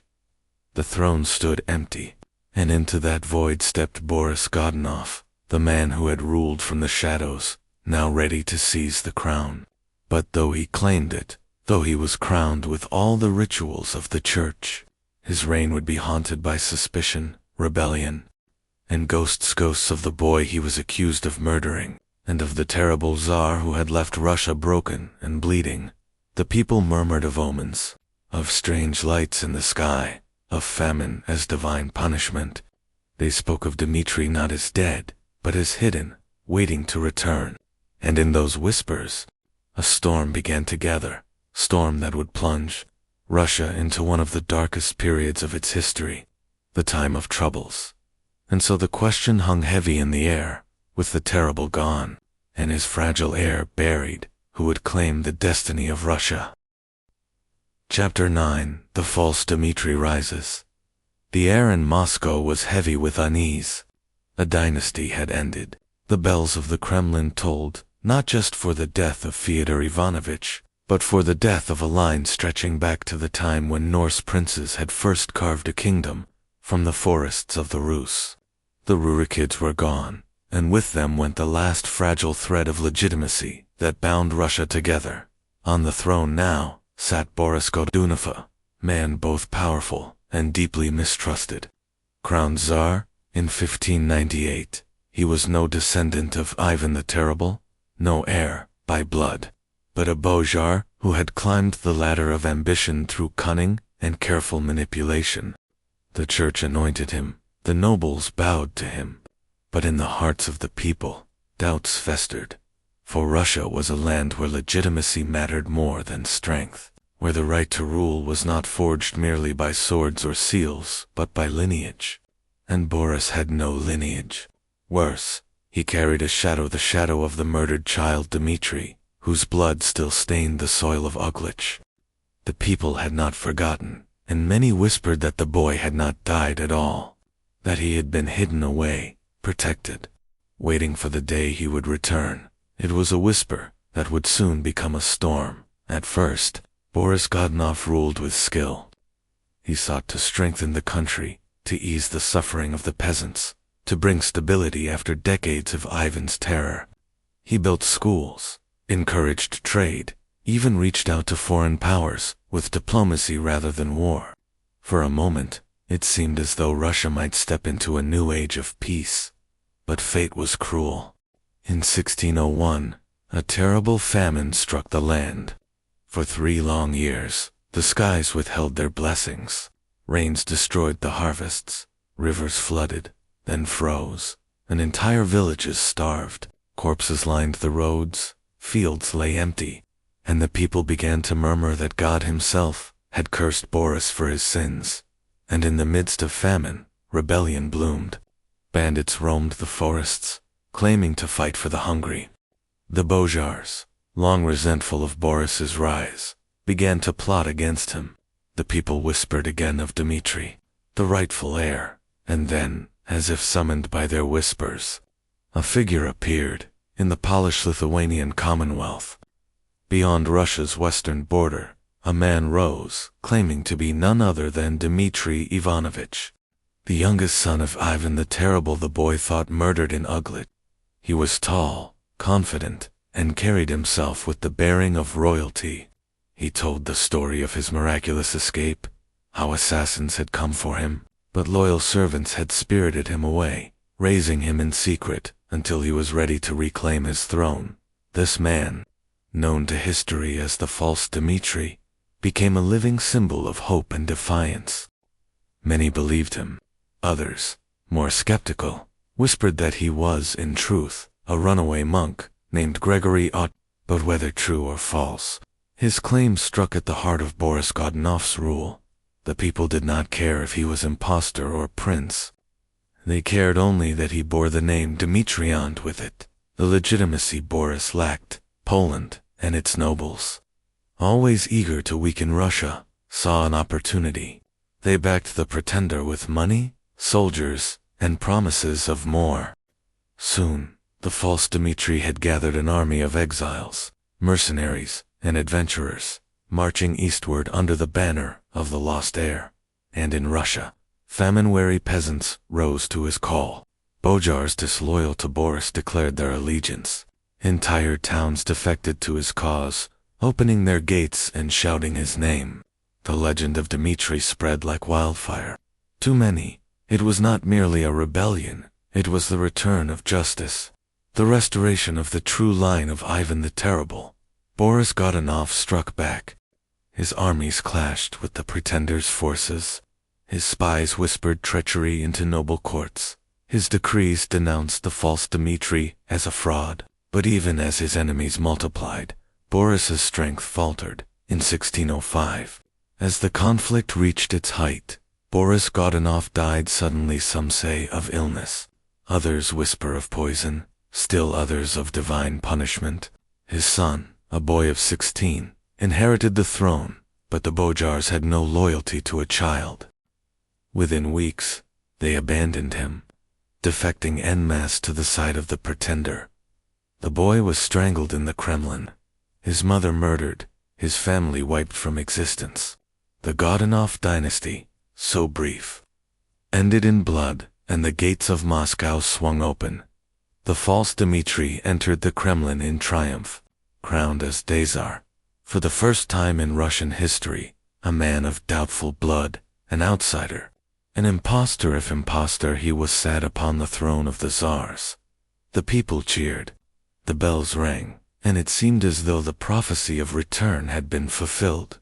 But in truth, this was not salvation. It was the beginning of descent, for though Dmitri ruled with energy and vision, he carried with him foreign habits and foreign allies. He dressed in Polish style, surrounded himself with Catholic priests, and welcomed foreign soldiers into the heart of Moscow. To the Russian people, this was sacrilege. To the boyars, it was insult. To the Orthodox Church, it was heresy. The cheers soon turned to murmurs. The murmurs grew into anger. And the anger, as it always did in Russia, grew into conspiracy. In May of 1606, barely a year after his triumph, the bells of Moscow tolled again, not in celebration, but in fury. A mob stormed the Kremlin, boyars at its head, blades drawn and voices screaming. The false Dmitri tried to flee, but he was dragged down, stabbed, beaten, and finally hurled from a window. His body was torn apart, burned, and his ashes fired from a cannon toward Poland, the land that had birthed his claim. And yet even in death he did not die, for his name lived on. Other pretenders soon rose, each claiming to be Dmitri, each gathering followers, each plunging Russia deeper into chaos. The people, desperate, clung to the hope of a savior. The boyars, cunning, used the impostors as weapons in their own rivalries. Foreign kings sent money and armies to fan the flames, and what began with a single impostor became an era of madness, an era known forever as the time of troubles. Russia was unraveling. The throne changed hands like a coin tossed into the air. False Dmitris rose and fell, their corpses filling the streets of Moscow, their legends refusing to die. Polish armies marched into Russian lands. Swedish soldiers seized fortresses. Bandits declared themselves kings in the countryside. Hunger returned, plague followed, and faith itself seemed broken. The great empire Ivan the Terrible had built now lay shattered, not by foreign conquest alone, but by the ghosts of his own bloodline, by the memory of a boy whose death had never been forgotten. And so, as fires burned across Russia, as impostors rose like shadows, and as ordinary people clung to hope and despair in equal measure, one question haunted every church, every tavern, every palace hall: who, if anyone, could save Russia from itself? Chapter 10. The Time of Troubles Unleashed. The Kremlin's golden domes, once symbols of power and divine favor, were blackened with soot. Moscow's streets, where tsars had paraded in glory, now echoed with screams, the rattle of swords, and the crackling of fires. The death of the first false Dmitri had not brought peace, it had brought only more chaos. Russia stood at the brink of annihilation. The land, without a tsar, from the moment the mob dragged the body of the false Dmitri through the streets, tearing him limb from limb, the throne of Russia became an empty prize, a jewel coveted by foreign kings, by impostors, and by desperate men with nothing left to lose. The people were weary, broken by famine and plague, yet they remained enthralled by the myth of Dmitri. They whispered that the murdered boy still lived, that the impostor was only a decoy, that the real heir would return soon. Hope had become an opiate, blinding them to the endless cycle of violence. The boyars, those eternal schemers, saw opportunity. With Boris Godunov's dynasty destroyed and no legitimate heir to Ivan's line, they believed the throne could be theirs to seize. Each noble family plotted in shadows, each betrayed the other, each whispered treason into the ears of soldiers and priests. Russia became not one nation, but a battlefield of ambitions, and into this void stepped another pretender. The second Dmitri, weeks after the death of the first impostor. Rumors spread. Dmitri still lives. A new figure emerged, declaring himself to be the same prince who had miraculously survived the attempt on his life in Moscow. This second Dmitri gathered followers just as the first had. He was not as polished, not as charismatic, But in a land starving for legitimacy, even a shadow of hope could command armies. Peasants flocked to him, Bojars pledged loyalty, and once again the name of Dmitri became a rallying cry. The cycle had begun anew, but this time, it was not only Russians who answered the call. Foreign powers sharpened their blades. The Polish ambition to the west. The Polish-Lithuanian Commonwealth watched with eager eyes. Poland's king, Sigismund III, Vasa, dreamed of placing his son on the Russian throne, uniting the two vast realms under Catholic rule. To him, the chaos of Russia was not a tragedy, it was an opportunity. Polish nobles poured gold and soldiers into Russia, backing new pretenders, installing garrisons, and tightening their grip on board. Catholic priests followed, eager to spread their faith into the heart of Orthodox Russia. To the north, Sweden, Poland's rival, also entered the game. They seized fortresses, carved territories for themselves, and played at supporting whichever claimant best served their war against Poland. Russia was no longer collapsing by accident, it was being carved apart, like a carcass by wolves. The Tsar of 10 days amidst this storm. The boyards sought to steady their control. In 1606, they crowned Vasily Shuisky as Tsar. Shuisky was cunning, ruthless, and descended from Rurik himself, giving him a shred of legitimacy. But he had no strength, no wealth, and no loyalty beyond what bribes could buy. His reign was pitiful. Cities rebelled, pretenders flourished, and his power never extended beyond Moscow's walls. He is remembered in history not as a ruler, but as a symbol of weakness, a Tsar of 10 days, though he lasted for miserable years. The people mocked him, the Bojars betrayed him, even the Cossacks, fierce warriors of the steppe, despised him. And when yet another false Dmitri rose, a third Dmitri, known as the Thief of Tushino, the country slipped deeper into madness. The Thief of Tushinothis. Third pretender set up his own court in the town of Tushino, just outside Moscow. There he declared himself Tsar, appointing Bojars, minting coins, and even holding a mock coronation. For a time, Russia had two rulers, Shuisky in Moscow, and the pretender in Tushino. It was a grotesque parody of government. Cities swore allegiance to one Dmitri in the morning, only to betray him for another by nightfall. Armies switched sides mid-battle. Priests blessed impostors one week, denounced them the next, and the people suffered most. Famine returned, villages were burned, families torn apart. Bandits roamed the countryside, murdering in the name of whichever Dmitri they served. Children starved while nobles feasted. The land itself seemed cursed. The fall of Shuisky by 1610, Shuisky's failures could no longer be hidden. His allies abandoned him, his enemies grew bold, and the Bojars themselves staged a coup. Shuisky was seized in the Kremlin, dragged before the nobles, and forced to shave his head and take monastic vows. The Tsar of Russia became a monk, living out his days in humiliation.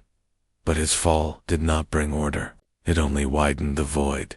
The Poles in the Kremlin with Shuisky gone, the Bojars made a desperate gamble. They invited Prince Władysław, son of the Polish king, to become Tsar of Russia. In theory, this would bring peace. Poland would withdraw its armies, and Russia would gain a new ruler of royal blood. In practice, it was betrayal. Polish troops marched into Moscow, seizing the Kremlin. The boyars bent the knee to a foreign prince. The Orthodox Church raged, the people rioted, but the Bojars cared only for their survival.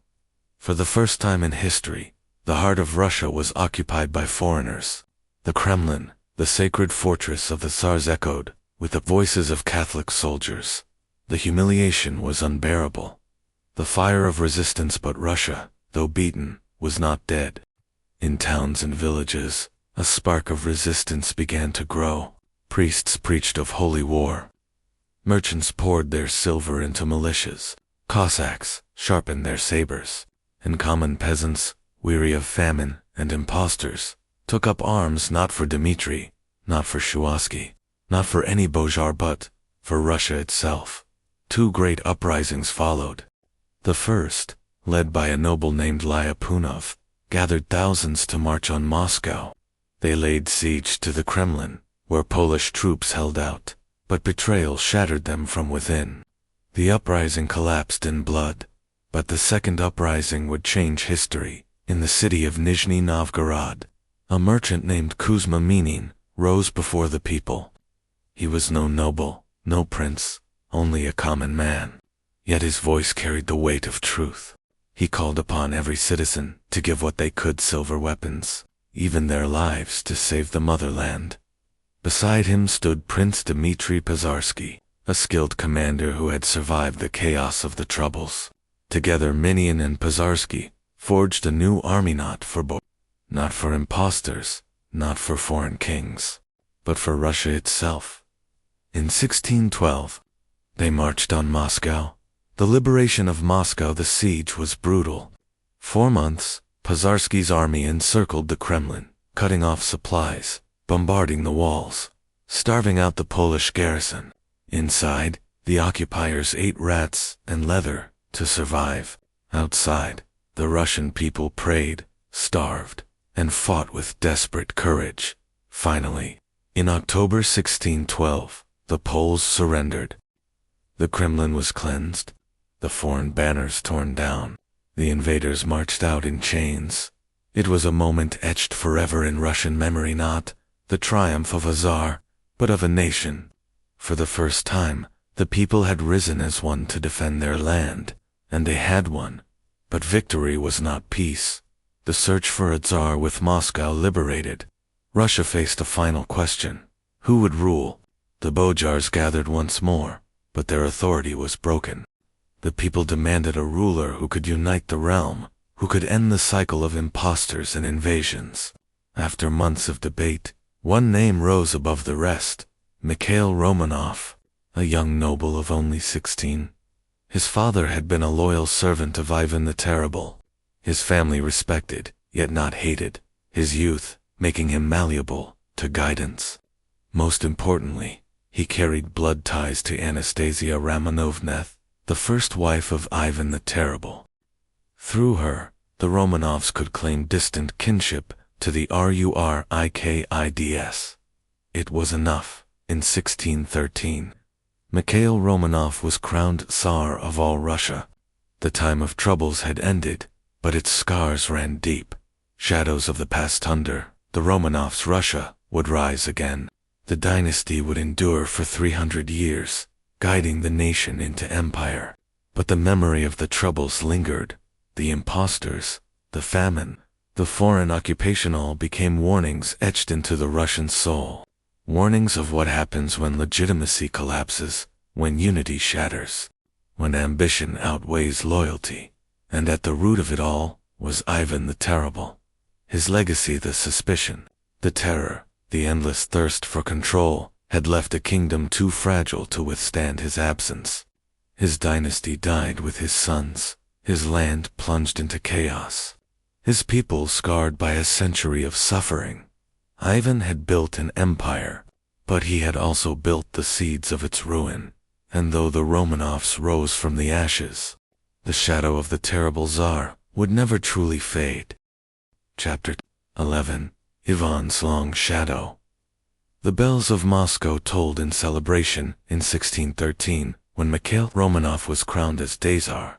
But beneath the chants of thanksgiving and the incense rising in the Kremlin, a different presence lingered, a presence older than Mikhail, older even than the Troubles. It was the ghost of Ivan IV, the terrible Tsar, whose shadow stretched far across the new dynasty, a dynasty built on ashes. The Romanovs inherited not a flourishing realm, but a broken one. The countryside was littered with ruins of villages burned during the Troubles. Entire provinces lay depopulated. Bandits ruled the forests, and famine remained a constant specter. The boyars, humbled by the chaos, bowed to Mikhail's youth, but they remained ambitious, always ready to betray. And yet, for all this devastation, there was something that survived intact: the system Ivan had forged, the paranoia of absolute power, the reliance on terror to bind subjects. The belief that Russia's ruler was not just a king but a divinely chosen autocrat, all of this had been born under Ivan's reign. The Romanovs, though weak at first, stepped into his shadow willingly. To rule Russia meant to rule, as Ivan had taught, with suspicion, with iron, with fear. The cult of the terrible, despite the devastation he left behind. Ivan the Terrible was not remembered as a failure by all. To the church, he was a penitent sinner who had confessed his crimes and sought forgiveness. To peasants, he was both monster and protector, a ruler who had slaughtered nobles but claimed to defend the common man. To the boyars, he was a warning that even the mightiest could be broken by a czar's wrath. Legends began to form.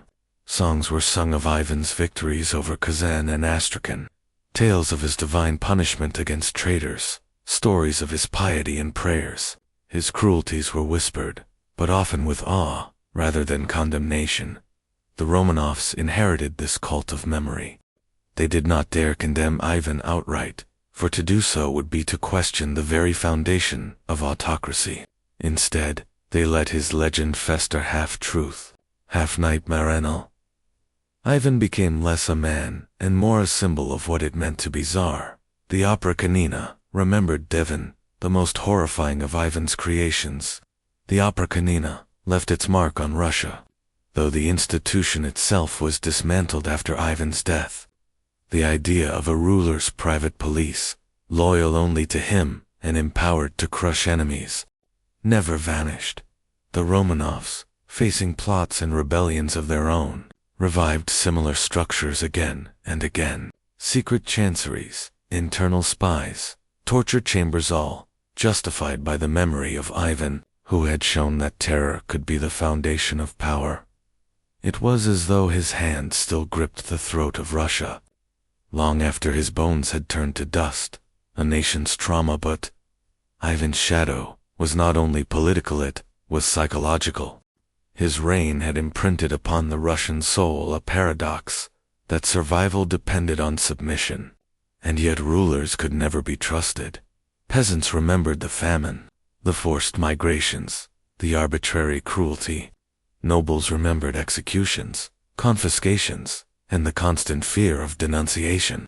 Even the clergy carried scars from Ivan's wrath, for he had humiliated bishops and stormed monasteries when they opposed him.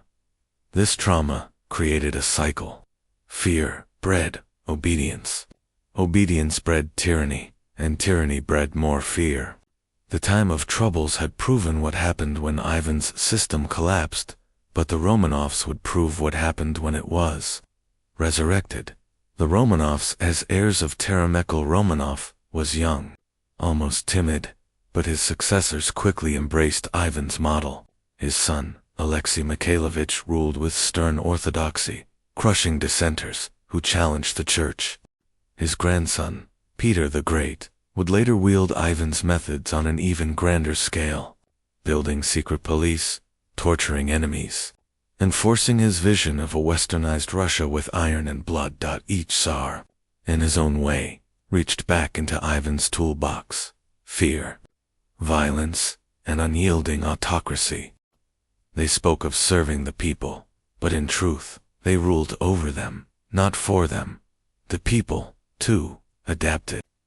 They endured, they submitted, and in their submission, Ivan's shadow deepened. Ghosts in the Kremlin. By the 17th century, legends began to circulate of Ivan's ghost haunting the Kremlin. Guards whispered of a towering figure wandering the halls at night, his eyes burning, his staff striking stone floors with echoing thunder. Priests told of dark omens whenever rulers strayed from Ivan's path, as though his restless spirit demanded that autocracy endure. Even foreign visitors noted this obsession. They marveled at how Russians spoke of Ivan's, sometimes with horror, sometimes with reverence, but always with inevitability. For them, he was not just a czar of the past, he was the eternal ruler of Russia's destiny. And perhaps, in some way, they were right. The long reach of Firavan's reign had ended over half a century earlier. yet his methods were alive in every whisper of the court. Boyars still feared betrayal and poisoned cups. Villagers still trembled at the arrival of soldiers demanding tribute. Priests still preached obedience to a ruler chosen by God, no matter how cruel. The Romanovs wore crowns of gold, but Ivan had forged their thrones of iron. In the centuries to come, as Russia expanded into Siberia, fought wars with Poland and Sweden, and rose as an empire. The ghost of Ivan walked beside every Tsar. He was there when serfs were bound to the land, when rebels were hanged by the thousands. When dissent was silenced with chains, he was there because he had taught them that fear worked. The paradox of legacy. And yet, Ivan's shadow was not purely destructive, it was also strangely creative. By terrifying the nobility, he had broken their independence, making way for a centralized state. By waging war on his own people, he had taught rulers that Russia could only be united by force. By leaving chaos at his death, he had shown that the price of weakness was anarchy. The Romanovs took these lessons to heart. They built upon Ivan's foundations, creating a Russia that was at once strong and fragile, vast and vulnerable, mighty and traumatized. It was a paradox born of Ivan himself, the man who had given Russia both empire and ruin. The unfinished question: by the time the 17th century closed, Russia had stabilized. The Romanovs were secure, the foreign invaders repelled, the impostors silenced. But beneath the surface, the old question remained unresolved. Was Ivan to be remembered as a savior or as a curse? The church canonized some of his victims, yet also praised his piety. Historians condemned his cruelty, yet also admired his conquests. The people cursed his famine, yet also sang of his strength. No answer satisfied, because Ivan was not simply one or the other. He was both. He was Russia's father and its destroyer, its protector and its tormentor, its shadow and its light. And so his ghost lingered, not only in the Kremlin, but in the hearts of rulers and subjects alike, a shadow that would return for centuries. Tsars after Ivan would look back to him. When they faced rebellion, they recalled his opportunities. When they faced foreign invasion, they recalled his victories. When they felt weak, they recalled his iron hand. And centuries later still, in the modern age, when Russia faced revolutions and dictators, Ivan's shadow would rise again. His face would appear in paintings, in films, in propaganda.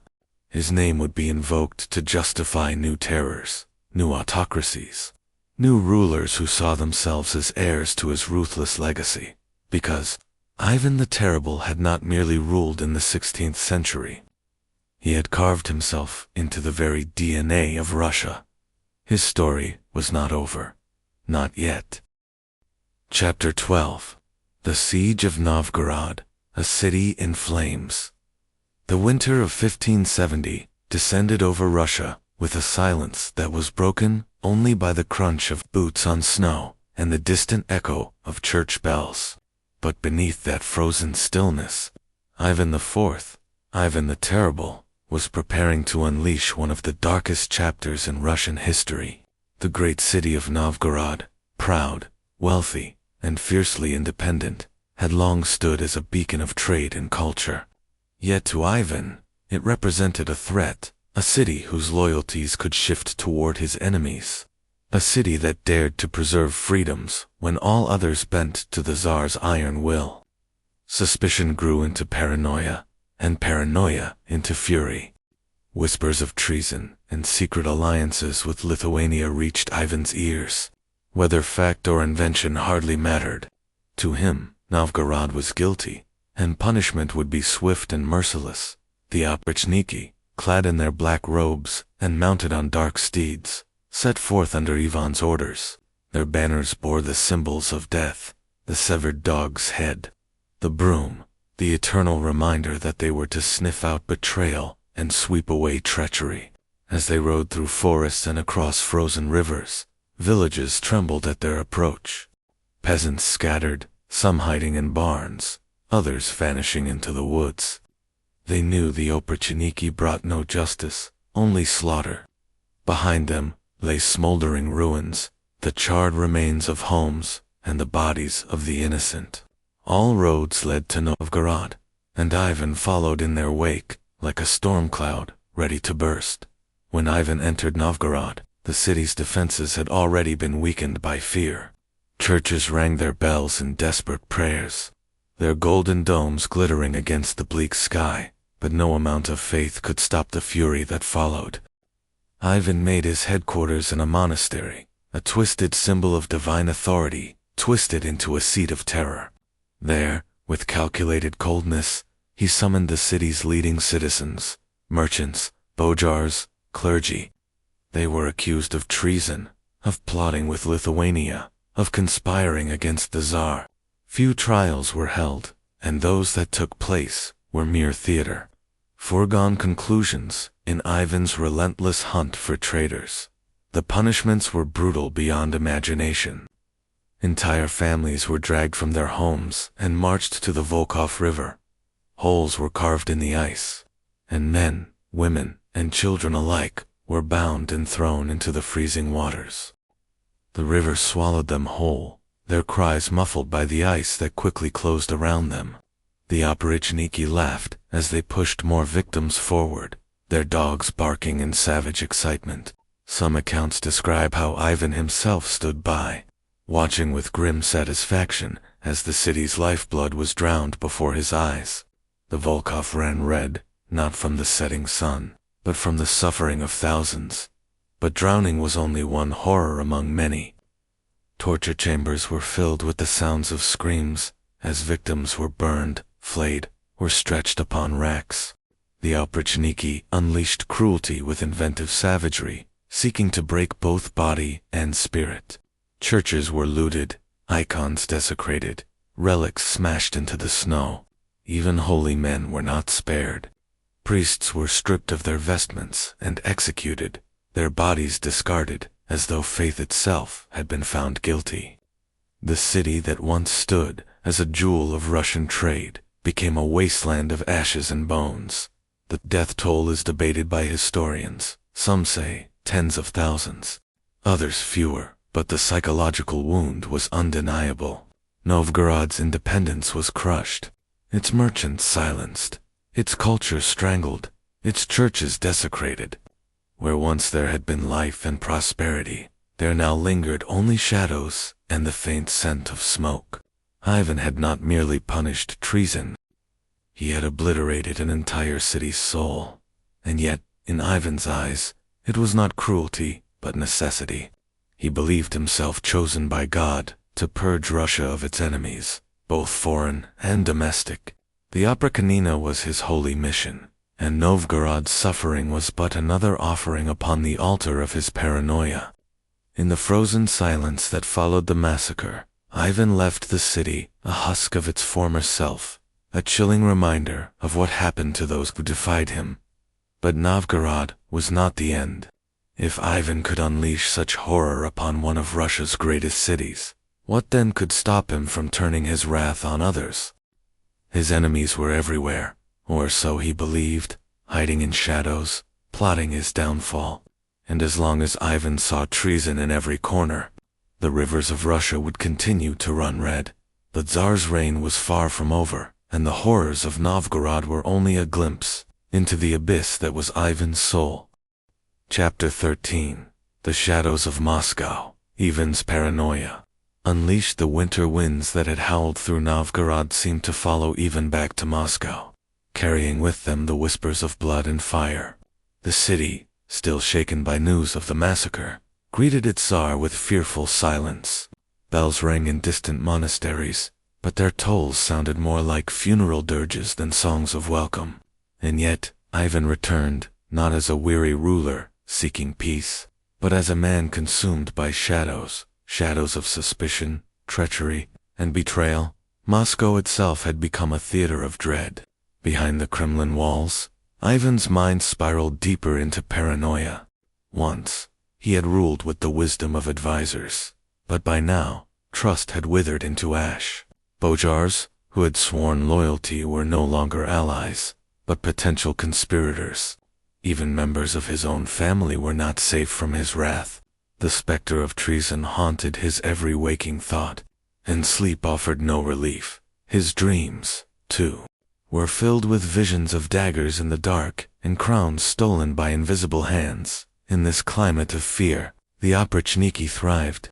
Moscow became their hunting ground, its alleys echoing with the sound of hooves and the clatter of iron. Dressed in black, their grim insignia marking them as agents of death, they patrolled the streets with unchecked power. At night, torches flickered as doors were smashed open and entire families dragged into the snow. The cries of the condemned filled the city, while neighbors dared not intervene, for even a whispered word of sympathy could bring doom upon their own heads. Ivan's paranoia was not without victims of high standing. Noble families, once pillars of the realm, found themselves accused of secret correspondence with foreign powers. Lithuania, Poland, Sweden, in Ivan's mind, every border harbored traitors conspiring with his own people. Torture chambers in Moscow worked tirelessly, their walls echoing with confessions wrung from the broken bodies of men and women who, guilty or not, had no hope of escape. For Ivan, the truth mattered little. Fear was the true weapon, and terror was the message. But Ivan's suspicion was not limited to nobles and boyars. His own household bore the brunt of his madness. Even Anastasia's memory, once a source of light and stability, twisted into a haunting question. Had she been poisoned by enemies, or had her death been the first act of treason against him? His grief curdled into blame, and blame became fury. Servants, courtiers, even trusted advisors were accused of playing a role in her death. None were safe. None were innocent. Moscow's churches, too, were touched by Ivan's paranoia. Though he claimed to be a ruler chosen by God, he saw corruption and betrayal even in the clergy. Priests who spoke against his violence found themselves stripped of authority, exiled, or executed. The holy became profane in Ivan's Russia, and the Kremlin's golden domes gleamed not as symbols of faith, but as silent witnesses to a reign soaked in blood. And still, Ivan sought ways to tighten his grip. The Oprichnina's estates in Moscow and beyond grew, their wealth feeding the black-clad horsemen who served as both executioners and guardians of his reign. Land was seized, peasants displaced, and loyalty bought through terror. The city itself seemed divided into two realms, one for the Tsar's chosen, where fear was wielded as power, and one for the condemned, where every street might end at the executioner's block. The deeper Ivan sank into suspicion, the more isolated he became. He surrounded himself not with counsel, but with flatterers and enforcers. He spoke less of governance and more of betrayal, less of Russia's future and more of enemies both seen and unseen. To his mind, the world was a chessboard, every piece moving against him. Yet, in his rage, he smashed the board entirely, destroying not only enemies but allies, not only traitors but innocents.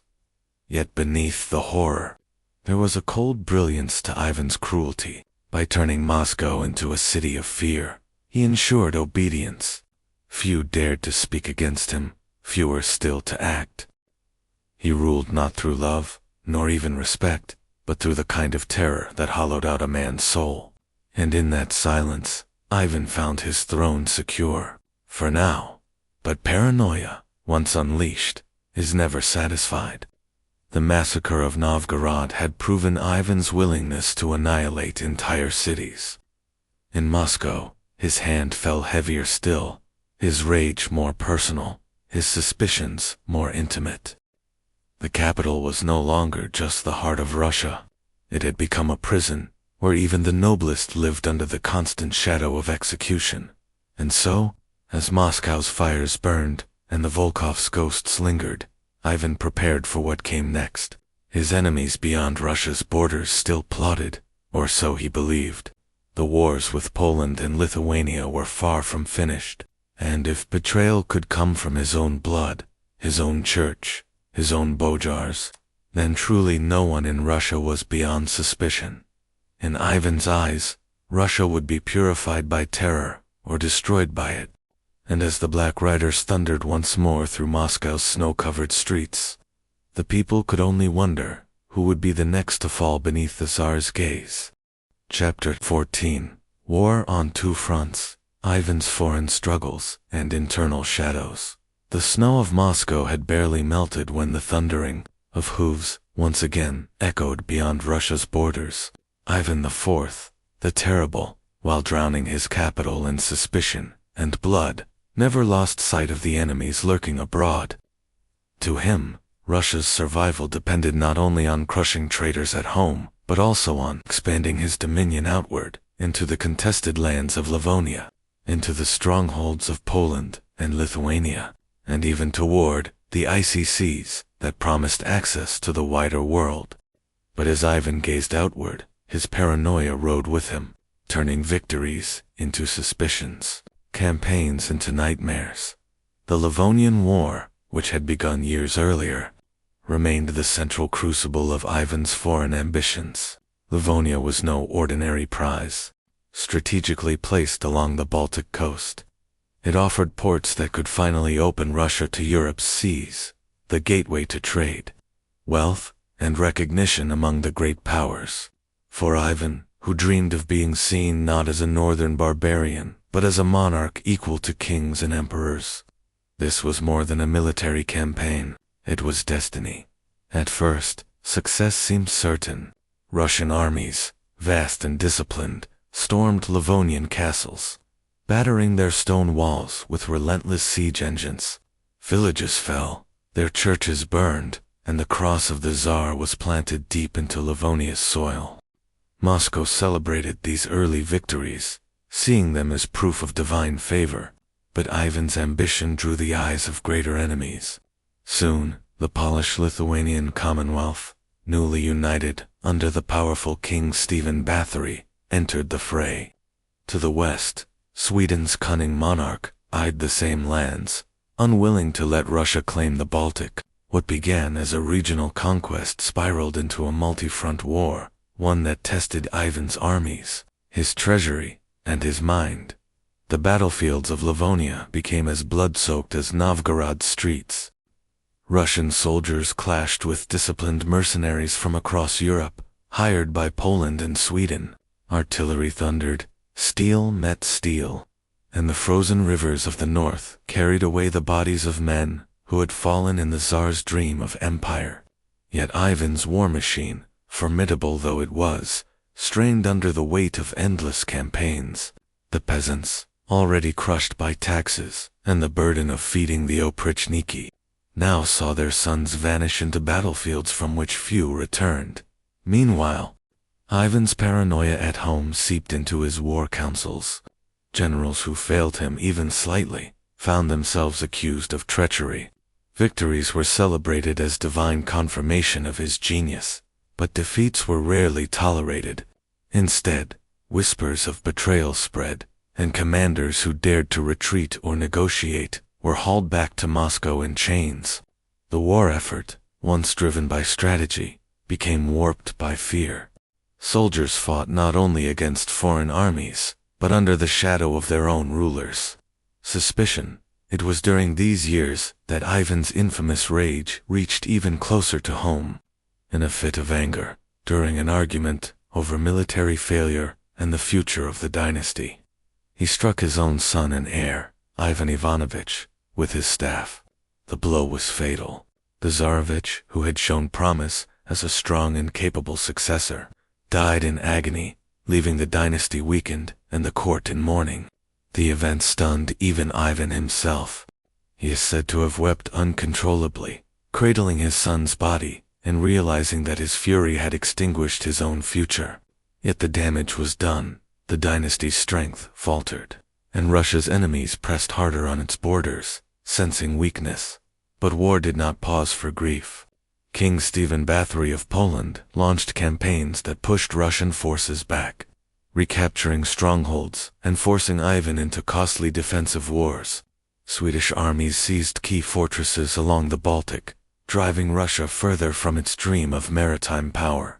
The once bright vision of Russia as a Baltic empire dimmed under the relentless advance of its foes. Still, Ivan's response was brutal and unyielding.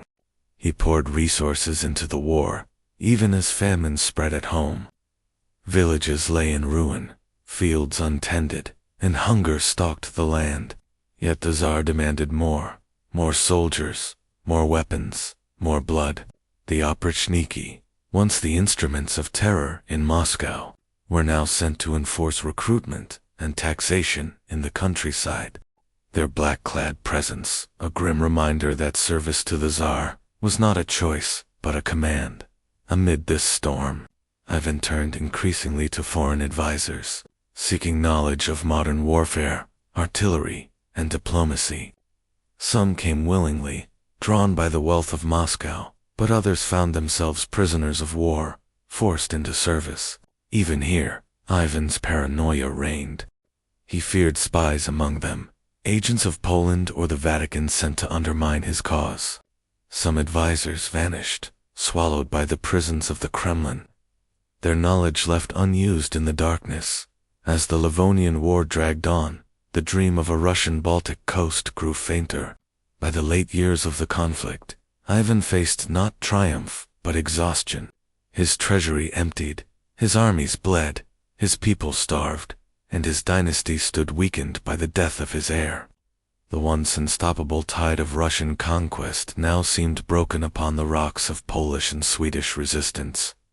Yet, in Ivan's mind, this was no defeat of arms or strategy, it was betrayal. Always betrayal. He saw enemies not only in foreign kings, but in his own generals, his nobles, his people. Each setback became proof of conspiracy, each failure an act of treason. The war, like Moscow itself, became a mirror of Ivan's paranoia. He fought not just nations but phantoms, not just armies but the demons within his mind. By the end of the Livonian War, Russia had gained little and lost much. The dream of a Baltic empire remained just that, a dream, but Ivan was not finished. Defeat only deepened his paranoia, sharpening his wrath. If foreign enemies could not be crushed abroad, then he would tighten his grip at home, ensuring that no betrayal, real or imagined, could survive within his realm. The fires of Novgorod, the shadows of Moscow, and the blood of Livonia all converged to paint a portrait of a ruler consumed by fear, yet driven by a relentless hunger for control. And as Ivan returned from the battlefields to his throne, one question loomed in the minds of his people and his enemies alike. If this was how he ruled in war, what terrors awaited Russia in peace? Chapter 15. The twilight of the terrible Tsar. The sun that had once burned so brightly over Ivan IV's reign now cast a fading, blood-red glow over Russia. The empire he had expanded, the throne he had fortified, and the terror he had unleashed had left scars that would take centuries to heal. Yet, as the years dragged forward and the fires of war smoldered into ashes, Ivan the Terrible himself began to wither, not in power, for few dared to challenge him directly, but in spirit, body, and mind. His twilight years were a descent, not toward peace, but toward isolation, paranoia, and the slow unraveling of the man who had once terrified all of Russia. The aftermath of the Livonian War hung heavy upon the land. Despite years of sacrifice, Russia had gained nothing of lasting value. Instead, it lost precious lives, wealth, and international prestige. The dream of a Russian Baltic gateway was gone, replaced by humiliation at the hands of Poland and Sweden. To his enemies, Ivan appeared weakened. To his subjects, he seemed cursed. Yet Ivan himself clung to the belief that betrayal, not failure, had denied him victory. He railed against treachery in his councils, blaming boyars, generals, and even foreign advisors for conspiring against him. His suspicion, once a weapon, had now hardened into an obsession. Even within his own family, there was no safety. The death of his son and heir, Ivan Ivanovich, cast a shadow that Ivan could never escape. In moments of rare reflection, he was said to weep uncontrollably, tormented by visions of the Tsarevich's lifeless face. But these were brief cracks in an otherwise impenetrable armor of rage. To the court, he remained the Tsar of fear, erupting without warning into tirades that could end careers, lives, or entire bloodlines. Physically, too, Ivan began to deteriorate. The once towering figure of battle and politics grew frail. Years of stress, illness, and perhaps poisoning of his own medicines left him plagued by pain. His long hours on the throne were interrupted by sudden collapses, seizures, and lingering weakness. Yet even in this decline, his presence was suffocating. Courtiers knew that one careless word, one moment of hesitation, could still spark his wrath. His throne, though surrounded by fewer allies than ever, was still a seat of terror. And yet, for all his suspicion, Ivan yearned for recognition beyond Russia's borders. He dreamed of forging alliances with powerful kingdoms, even seeking marriage to foreign princesses. As a way to cement ties and strengthen his dynasty, proposals were sent to the courts of Europe, and some even entertained his offers, if only to keep Moscow's unpredictable ruler at bay. But these negotiations often ended in humiliation, with Ivan's ambitions mocked behind closed doors. To the courts of Europe, he was still a barbarian monarch, a dangerous one, but not their equal. Each rejection deepened his bitterness, convincing him further that the world conspired against him. Meanwhile, within Russia, famine and unrest spread. Years of war had drained the land, and the Oprichniki's relentless cruelty had destroyed countless communities.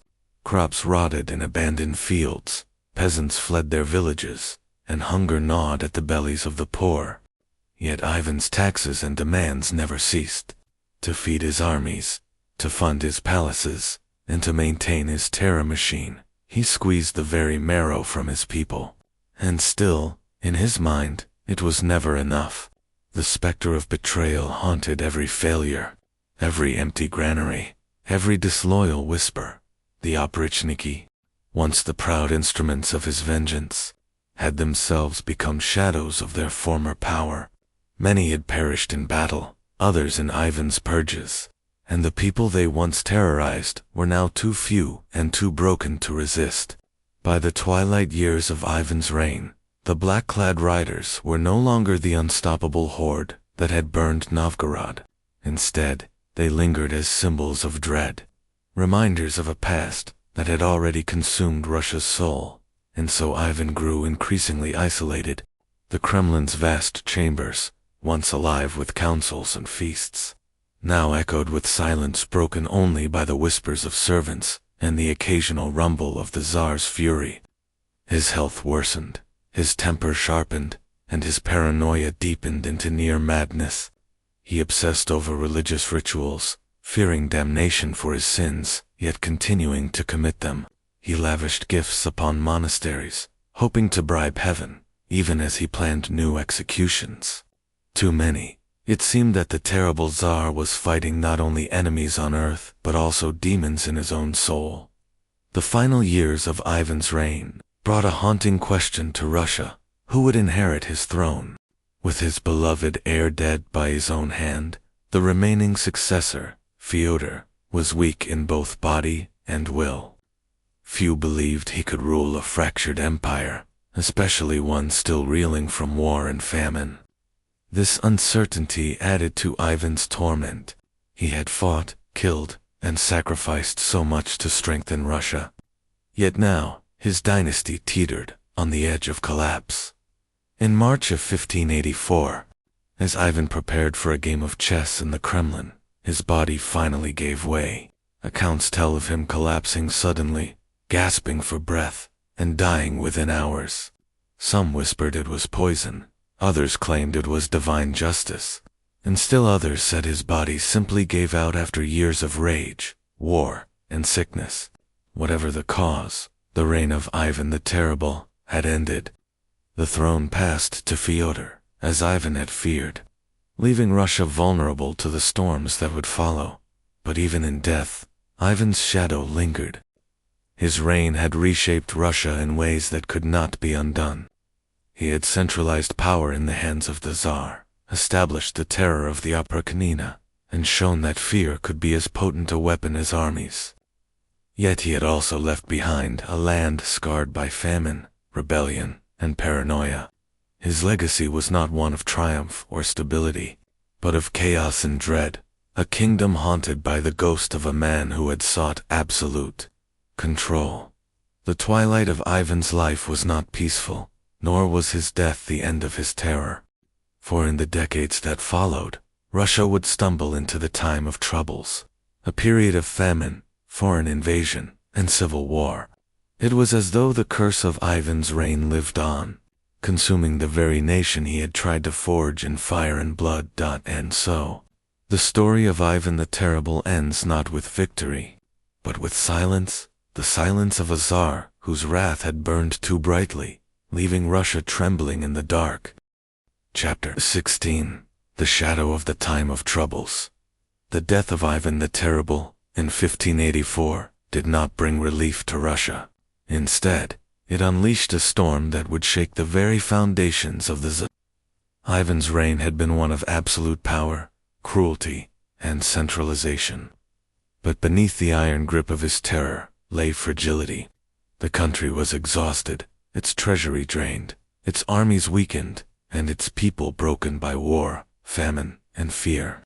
The question of succession, one that Ivan himself had dreaded, now loomed like a thundercloud over Moscow. His chosen heir, Fyodor I, was crowned Tsar, but even on the day of his coronation, it was clear he was unfit for the role. Fyodor was a gentle and devout man, more interested in prayer and church bells than governance or war. Some contemporaries described him as weak in body and simple in mind. Though perhaps kind, he was utterly incapable of managing the colossal and fractured empire his father had left behind. In a sense, Fyodor was the opposite of Ivan, where Ivan had been consumed by rage and ambition. Fyodor lived almost entirely in the world of faith, and so real power quickly slipped into the hands of others. Chief among them was Boris Godunov, Fyodor's brother-in-law, a man of sharp intellect and ruthless pragmatism. While Fyodor wore the crown, it was Boris who ruled Russia. Yet Godunov's rise to power was not met with universal acceptance. Many Bojars resented his influence, seeing him as a usurper. They whispered that he sought to make himself Tsar, and in truth, those whispers were not far from reality. But Fyodor's greatest flaw as ruler was not merely his passivity. It was his failure to secure an heir. The death of Ivan Ivanovich, Ivan the Terrible's eldest son, had shattered the dynasty. Fyodor and his wife never produced children, and so with each passing year, the question of succession became a ticking bomb. Who would rule Russia after Fyodor's death? The dynasty of Rurik, which had reigned for over 7 centuries, seemed destined to collapse. Meanwhile, Russia itself groaned under the weight of disaster. Famine struck with merciless force in the 1590s. Fields lay barren, livestock perished, and whole villages were left starving. In the streets of Moscow, people collapsed from hunger, their bodies piling in the snow. The land, already scarred by Ivan's wars and the devastation of the Upper Khanina, could not recover. The government struggled to provide aid, but its efforts were too little, too late. Resentment simmered, and whispers of rebellion spread among the people. It was in this climate of despair that the time of troubles began. Like a curse left by Ivan himself, Russia descended into chaos. False claimants to the throne, known as the false Dmitris, appeared, each claiming to be the miraculously surviving son of Ivan the Terrible.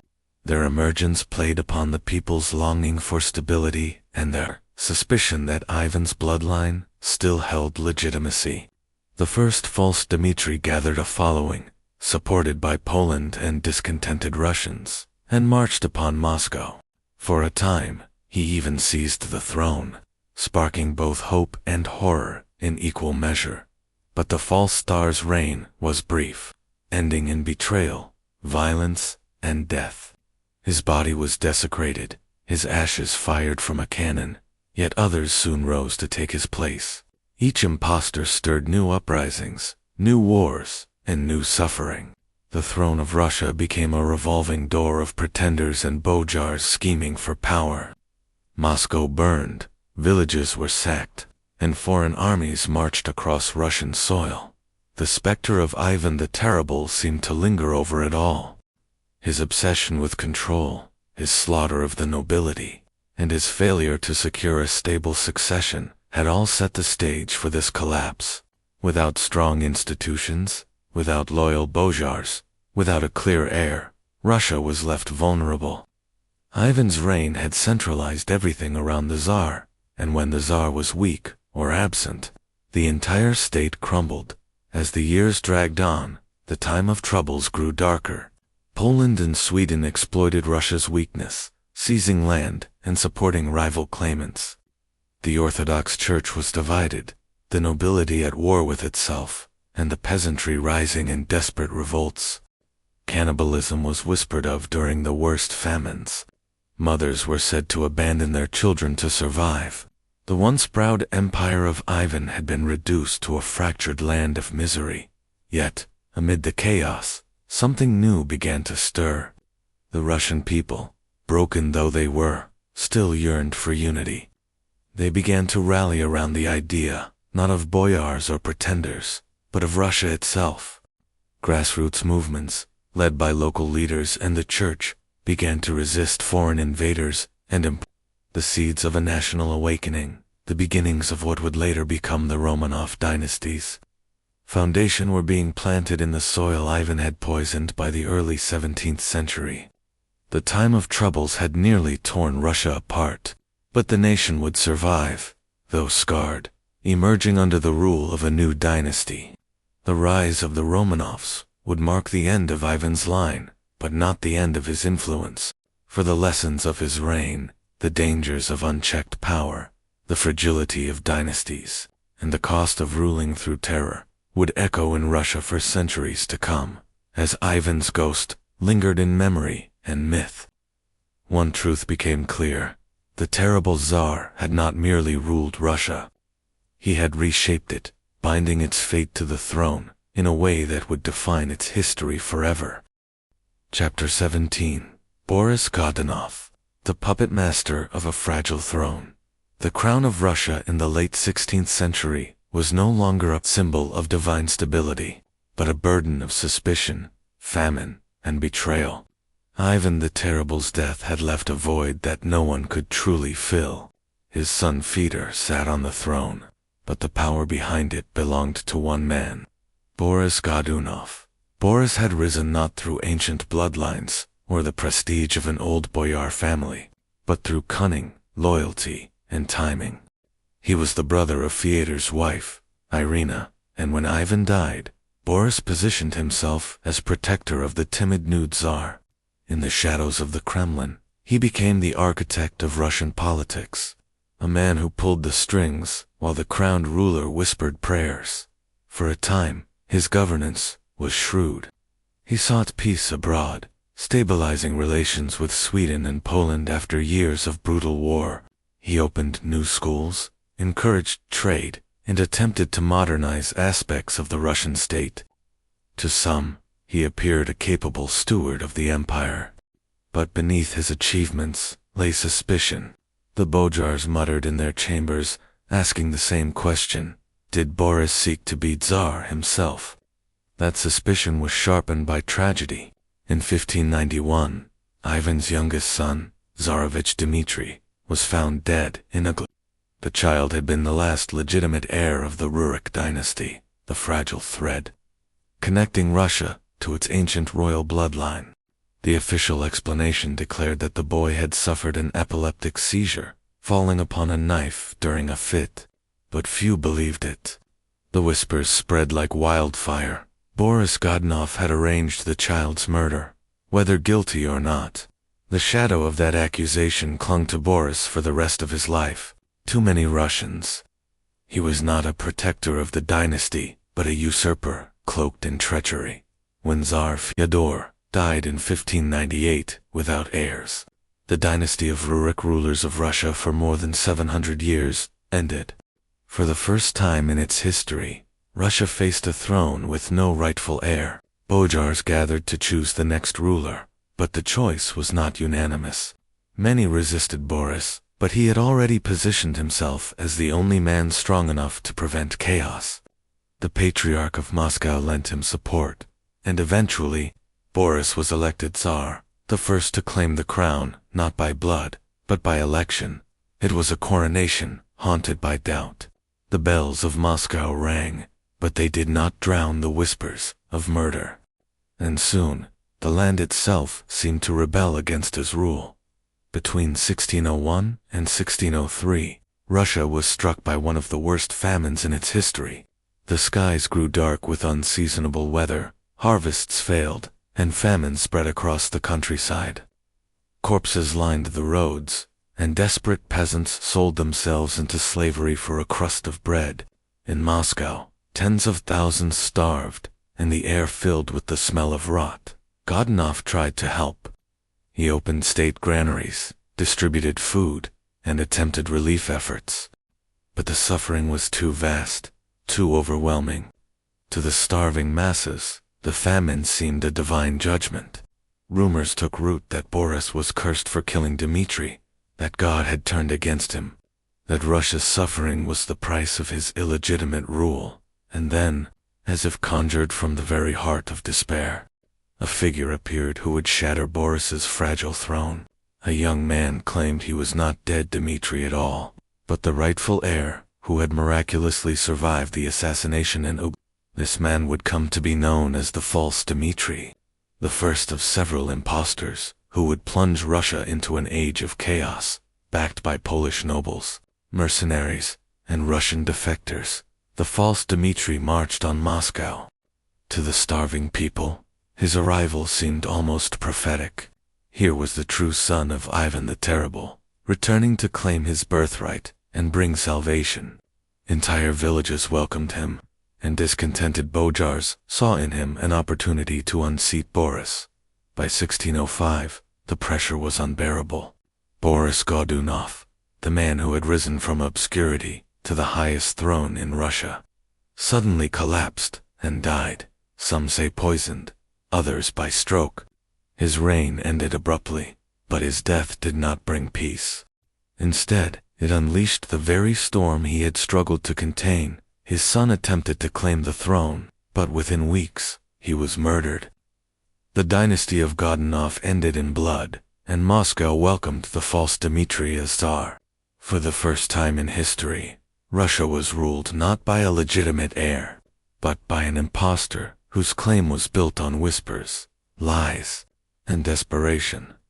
The time of troubles had entered its darkest phase, and behind it all, the shadow of Ivan still lingered.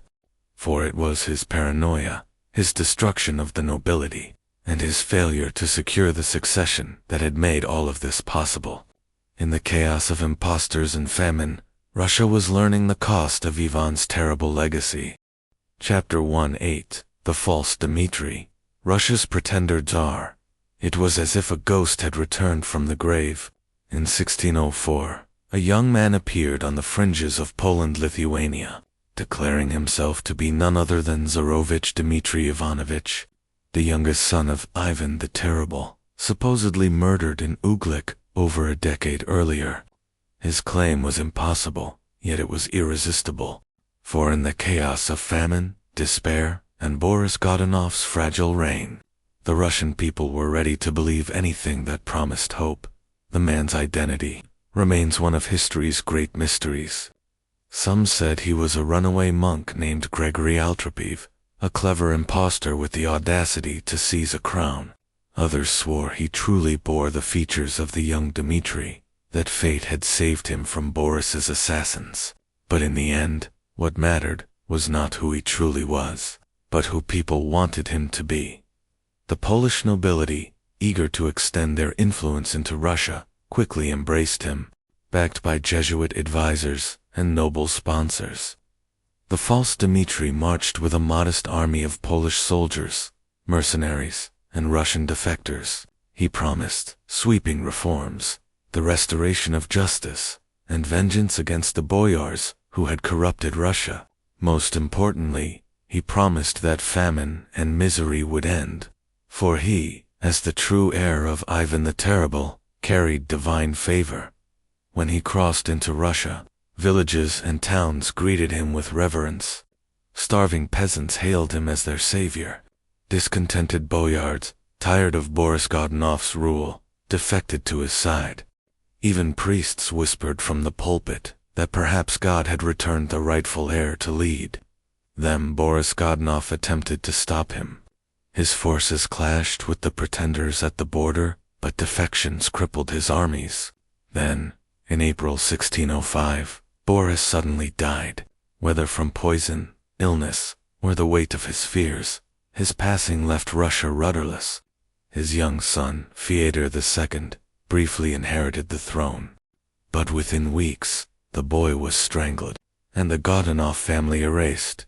Moscow opened its gates to the false Dmitri, and in June 1605, he entered the Kremlin in triumph.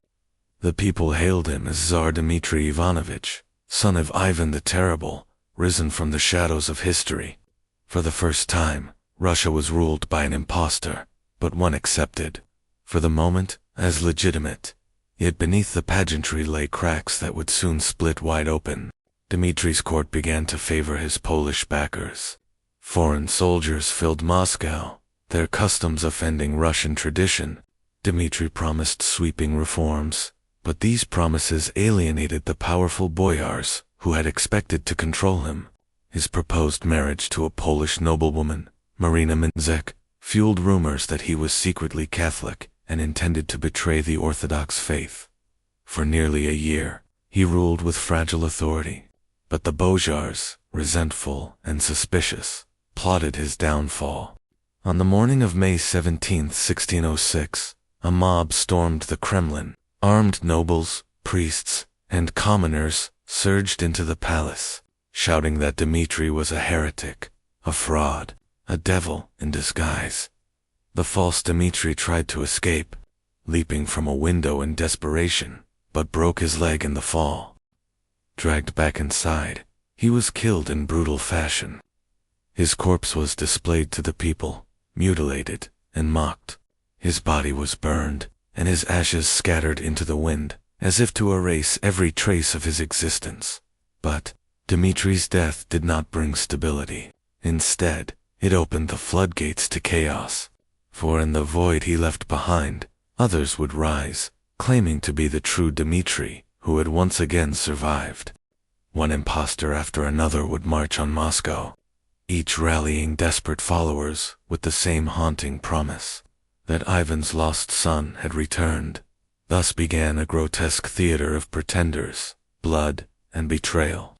The Russian throne became a stage where impostors played the role of Tsar, only to be murdered, replaced, and resurrected again in the minds of the people. This was no longer the reign of kings, but the time of troubles, where the line between truth and illusion blurred, and the very idea of legitimacy dissolved. And through it all, the memory of Ivan the Terrible loomed like a curse, for his failure to secure a stable dynasty had left Russia vulnerable to impostors, foreign invaders, and endless strife. The age of pretenders had only just begun. Chapter 19. The Second False Dmitri. Return of the Ghost Tsar. The corpse of the first false Dmitri was burned, his ashes scattered, his name cursed from the pulpits of Moscow, and yet, within a year, he returned, or at least, so it seemed. In the summer of 1607, whispers spread across the Russian countryside. Dmitri lives. Villagers claimed to have seen him walking among them, scarred but alive. He had not been killed. They insisted the man murdered in Moscow was a decoy, a trick staged by his enemies. The Tsar had escaped. The miracle of survival gave birth to the second false Dmitri, another mysterious figure who declared himself to be the son of Ivan the Terrible, returned once more to claim his throne. This new Dmitri emerged in southern Russia, near Tula, and quickly rallied thousands of followers. He was cruder than the first, less polished, but more ruthless, unlike his predecessor, who had tried to appease both Poles and Russians. This Dmitri leaned heavily on the fury of Cossacks, peasants, and disaffected soldiers. His charisma was raw, his promises intoxicating: land for the poor, vengeance against the boyars, and freedom from starvation and foreign domination. The Russian countryside, still ravaged by famine and oppression, surged to his banner. Starving peasants abandoned their villages to join his growing army. Cossack horsemen, always eager for plunder and adventure, swore loyalty. Even Polish mercenaries, hungry for pay and spoils, flocked to his side. Within months, the so-called thief of Tushino, as his enemies branded him, commanded an army that rivaled Moscow's. He established his own shadow court in the village of Tushino, just outside the capital, where he ruled like a parallel Tsar. Here, he minted coins, issued decrees, and surrounded himself with boyars who defected from Moscow. Even the widow of the first false Dmitri, Marina Mniezek, astonishingly declared that he was her husband, miraculously alive. With her claim, the second Dmitri gained a veneer of legitimacy. However absurd it might seem, for Russia, this was a nightmare without end. Two governments now competed for power: Tsar Vasily Shuwasky in Moscow, and the false Dmitri in Tushino. Villages swore allegiance to whichever side seemed stronger, then switched when the tides turned. Entire provinces fractured, torn between rival czars. Bandits roamed unchecked. Foreign soldiers looted with impunity. The land bled. The Poles, seeing opportunity, deepened their involvement. The King of Poland, Sigismund III, sent troops under the guise of support, but his true aim was conquest. Sweden, too, entered the fray, seizing Russian territory in the north. What began as a civil struggle now became an international feeding frenzy. The second Dmitri, however, soon revealed himself as reckless. He indulged in feasts, violence, and debauchery, alienating boyars who had hoped to control him. His reliance on Cossacks, who plundered the countryside mercilessly, eroded popular support. The dream of liberation curdled into yet another tyranny of imposture and blood. In December 1610, while camped near Kaluga, the second Dmitri's story came to an abrupt and sordid end. One night, as he slept, a Tatar prince, once his ally, now his betrayer, crept into his tent and assassinated him. His body was displayed, his followers scattered. Another pretender had fallen, and yet, the death of this Dmitri brought no peace. His widow Marina, still clinging to her role as Tsarina, soon declared that her infant son was the true heir of Ivan the Terrible. A third false Dmitri arose. This time not a man, but a child, a puppet for ambitious nobles. The cycle of impostors and chaos seemed endless, as if Russia were cursed to relive the same tragedy over and over. The people, weary and broken, no longer cared who ruled. All they wanted was an end to famine, war, and lies. But salvation would not come easily. Foreign armies still occupied Russian soil. Boyars schemed ceaselessly, and famine devoured the weak. In the shadows of this torment, whispers grew louder. Was Russia itself dying? The time of troubles was reaching its darkest depths. And as we step into the next chapter, we will witness how foreign powers tightened their grip on the Russian throne, while the memory of Ivan the Terrible loomed ever larger, not as a king of order, but as the architect of unending ruin. Chapter 20: The Polish occupation of Moscow and the depths of the time of troubles. The corpse of the second false Dmitri had barely cooled when Russia sank deeper into the abyss. His assassination in 1610 did not end the chaos. It merely cleared the way for something even more dangerous: foreign occupation of the Russian throne itself. By now, the boyars of Moscow, exhausted by famine, war, and the carousel of impostors, turned to desperate measures. Tsar Vasily Shuwasky, who had clung to power since the fall of the first false Dmitri, had lost all authority. His armies had been crushed, his alliances shattered, and his legitimacy eroded beyond repair. In July 1610, he was overthrown by a coalition of nobles, forcibly tonsured as a monk, and exiled to a monastery. The throne stood vacant once more, but the Bozhars did not seek a Russian to fill it. Instead, they turned outward, seeking salvation in the unlikeliest of places, Poland. Sigismund III of Poland had long eyed the Russian crown, dreaming of uniting the Polish-Lithuanian Commonwealth and Russia into a single vast empire. Now the Bozhars, desperate and divided, invited his son, Prince Władysław, to rule as Tsar of Russia. The condition, they insisted, was that he convert to Orthodoxy and respect Russian traditions. Sigismund agreed in words, but planned something far greater, to place his dynasty permanently on the Russian throne, even if it meant crushing the Orthodox faith itself. In September 1610, Polish troops entered Moscow. At first, they were welcomed as saviors, greeted with the hope that their presence would bring peace. But the reality quickly turned into a nightmare. The Poles occupied the Kremlin, not as allies, but as conquerors. Their banners flew above Moscow's towers, their soldiers swaggered through its streets. Food grew scarcer, looting more common, and soon the Polish garrison treated the Russian capital not as the seat of their future czar, but as the spoils of war. Outside Moscow, the countryside boiled with anger. Cossacks, peasants, and monks began to whisper of betrayal, of a holy war, to expel the foreigners. Yet the land was too broken, the people too starved, for any unified resistance. Russia seemed to have lost not only its ruler, but its very soul. The humiliation deepened when Sigismund declared that his son would not convert to Orthodoxy. Instead, he demanded that Russia submit to Catholic rule, under the authority of the Pope. For many Russians, this was intolerable. It was not simply foreign occupation, but the attempted erasure of their faith. As the winter of 1610 to 1611 descended, rebellion erupted. Across the provinces, towns rose up against Polish troops. In Moscow itself, fires broke out as citizens attacked the occupiers, but the uprising was savagely crushed. The Poles set fire to entire districts, killing thousands. The capital burned as screams echoed through the night, and once again, famine stalked the survivors.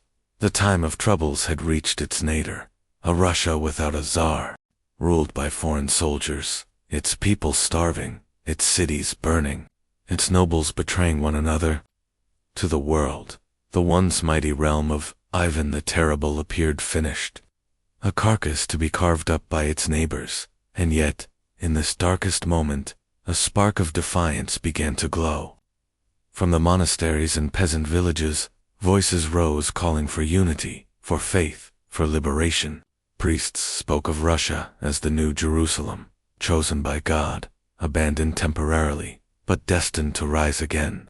Out of ruin, they proclaimed, would come salvation. It would not be easy. The Poles held Moscow. The Swedes occupied Novgorod. The Bozhars continued to scheme.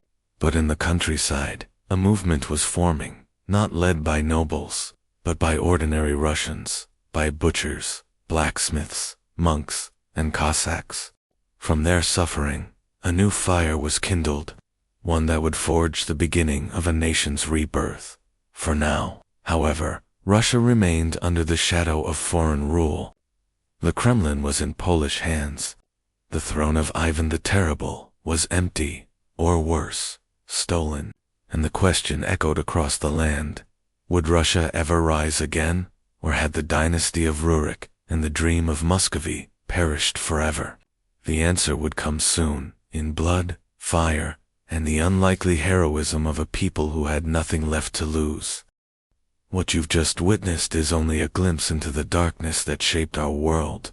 Ivan the Terrible's shadow may belong to the past, but the echoes of his cruelty still whisper through history. And remember, there are countless more stories buried in blood, fear, and mystery. waiting to be uncovered. This is dark history, where the truth is far more terrifying than legend. If you enjoyed this journey into the shadows, don't forget to subscribe, tap that bell icon, and join us as we continue to unearth the secrets the past tried to bury. Until next time, stay curious, stay cautious, and never forget, history is watching.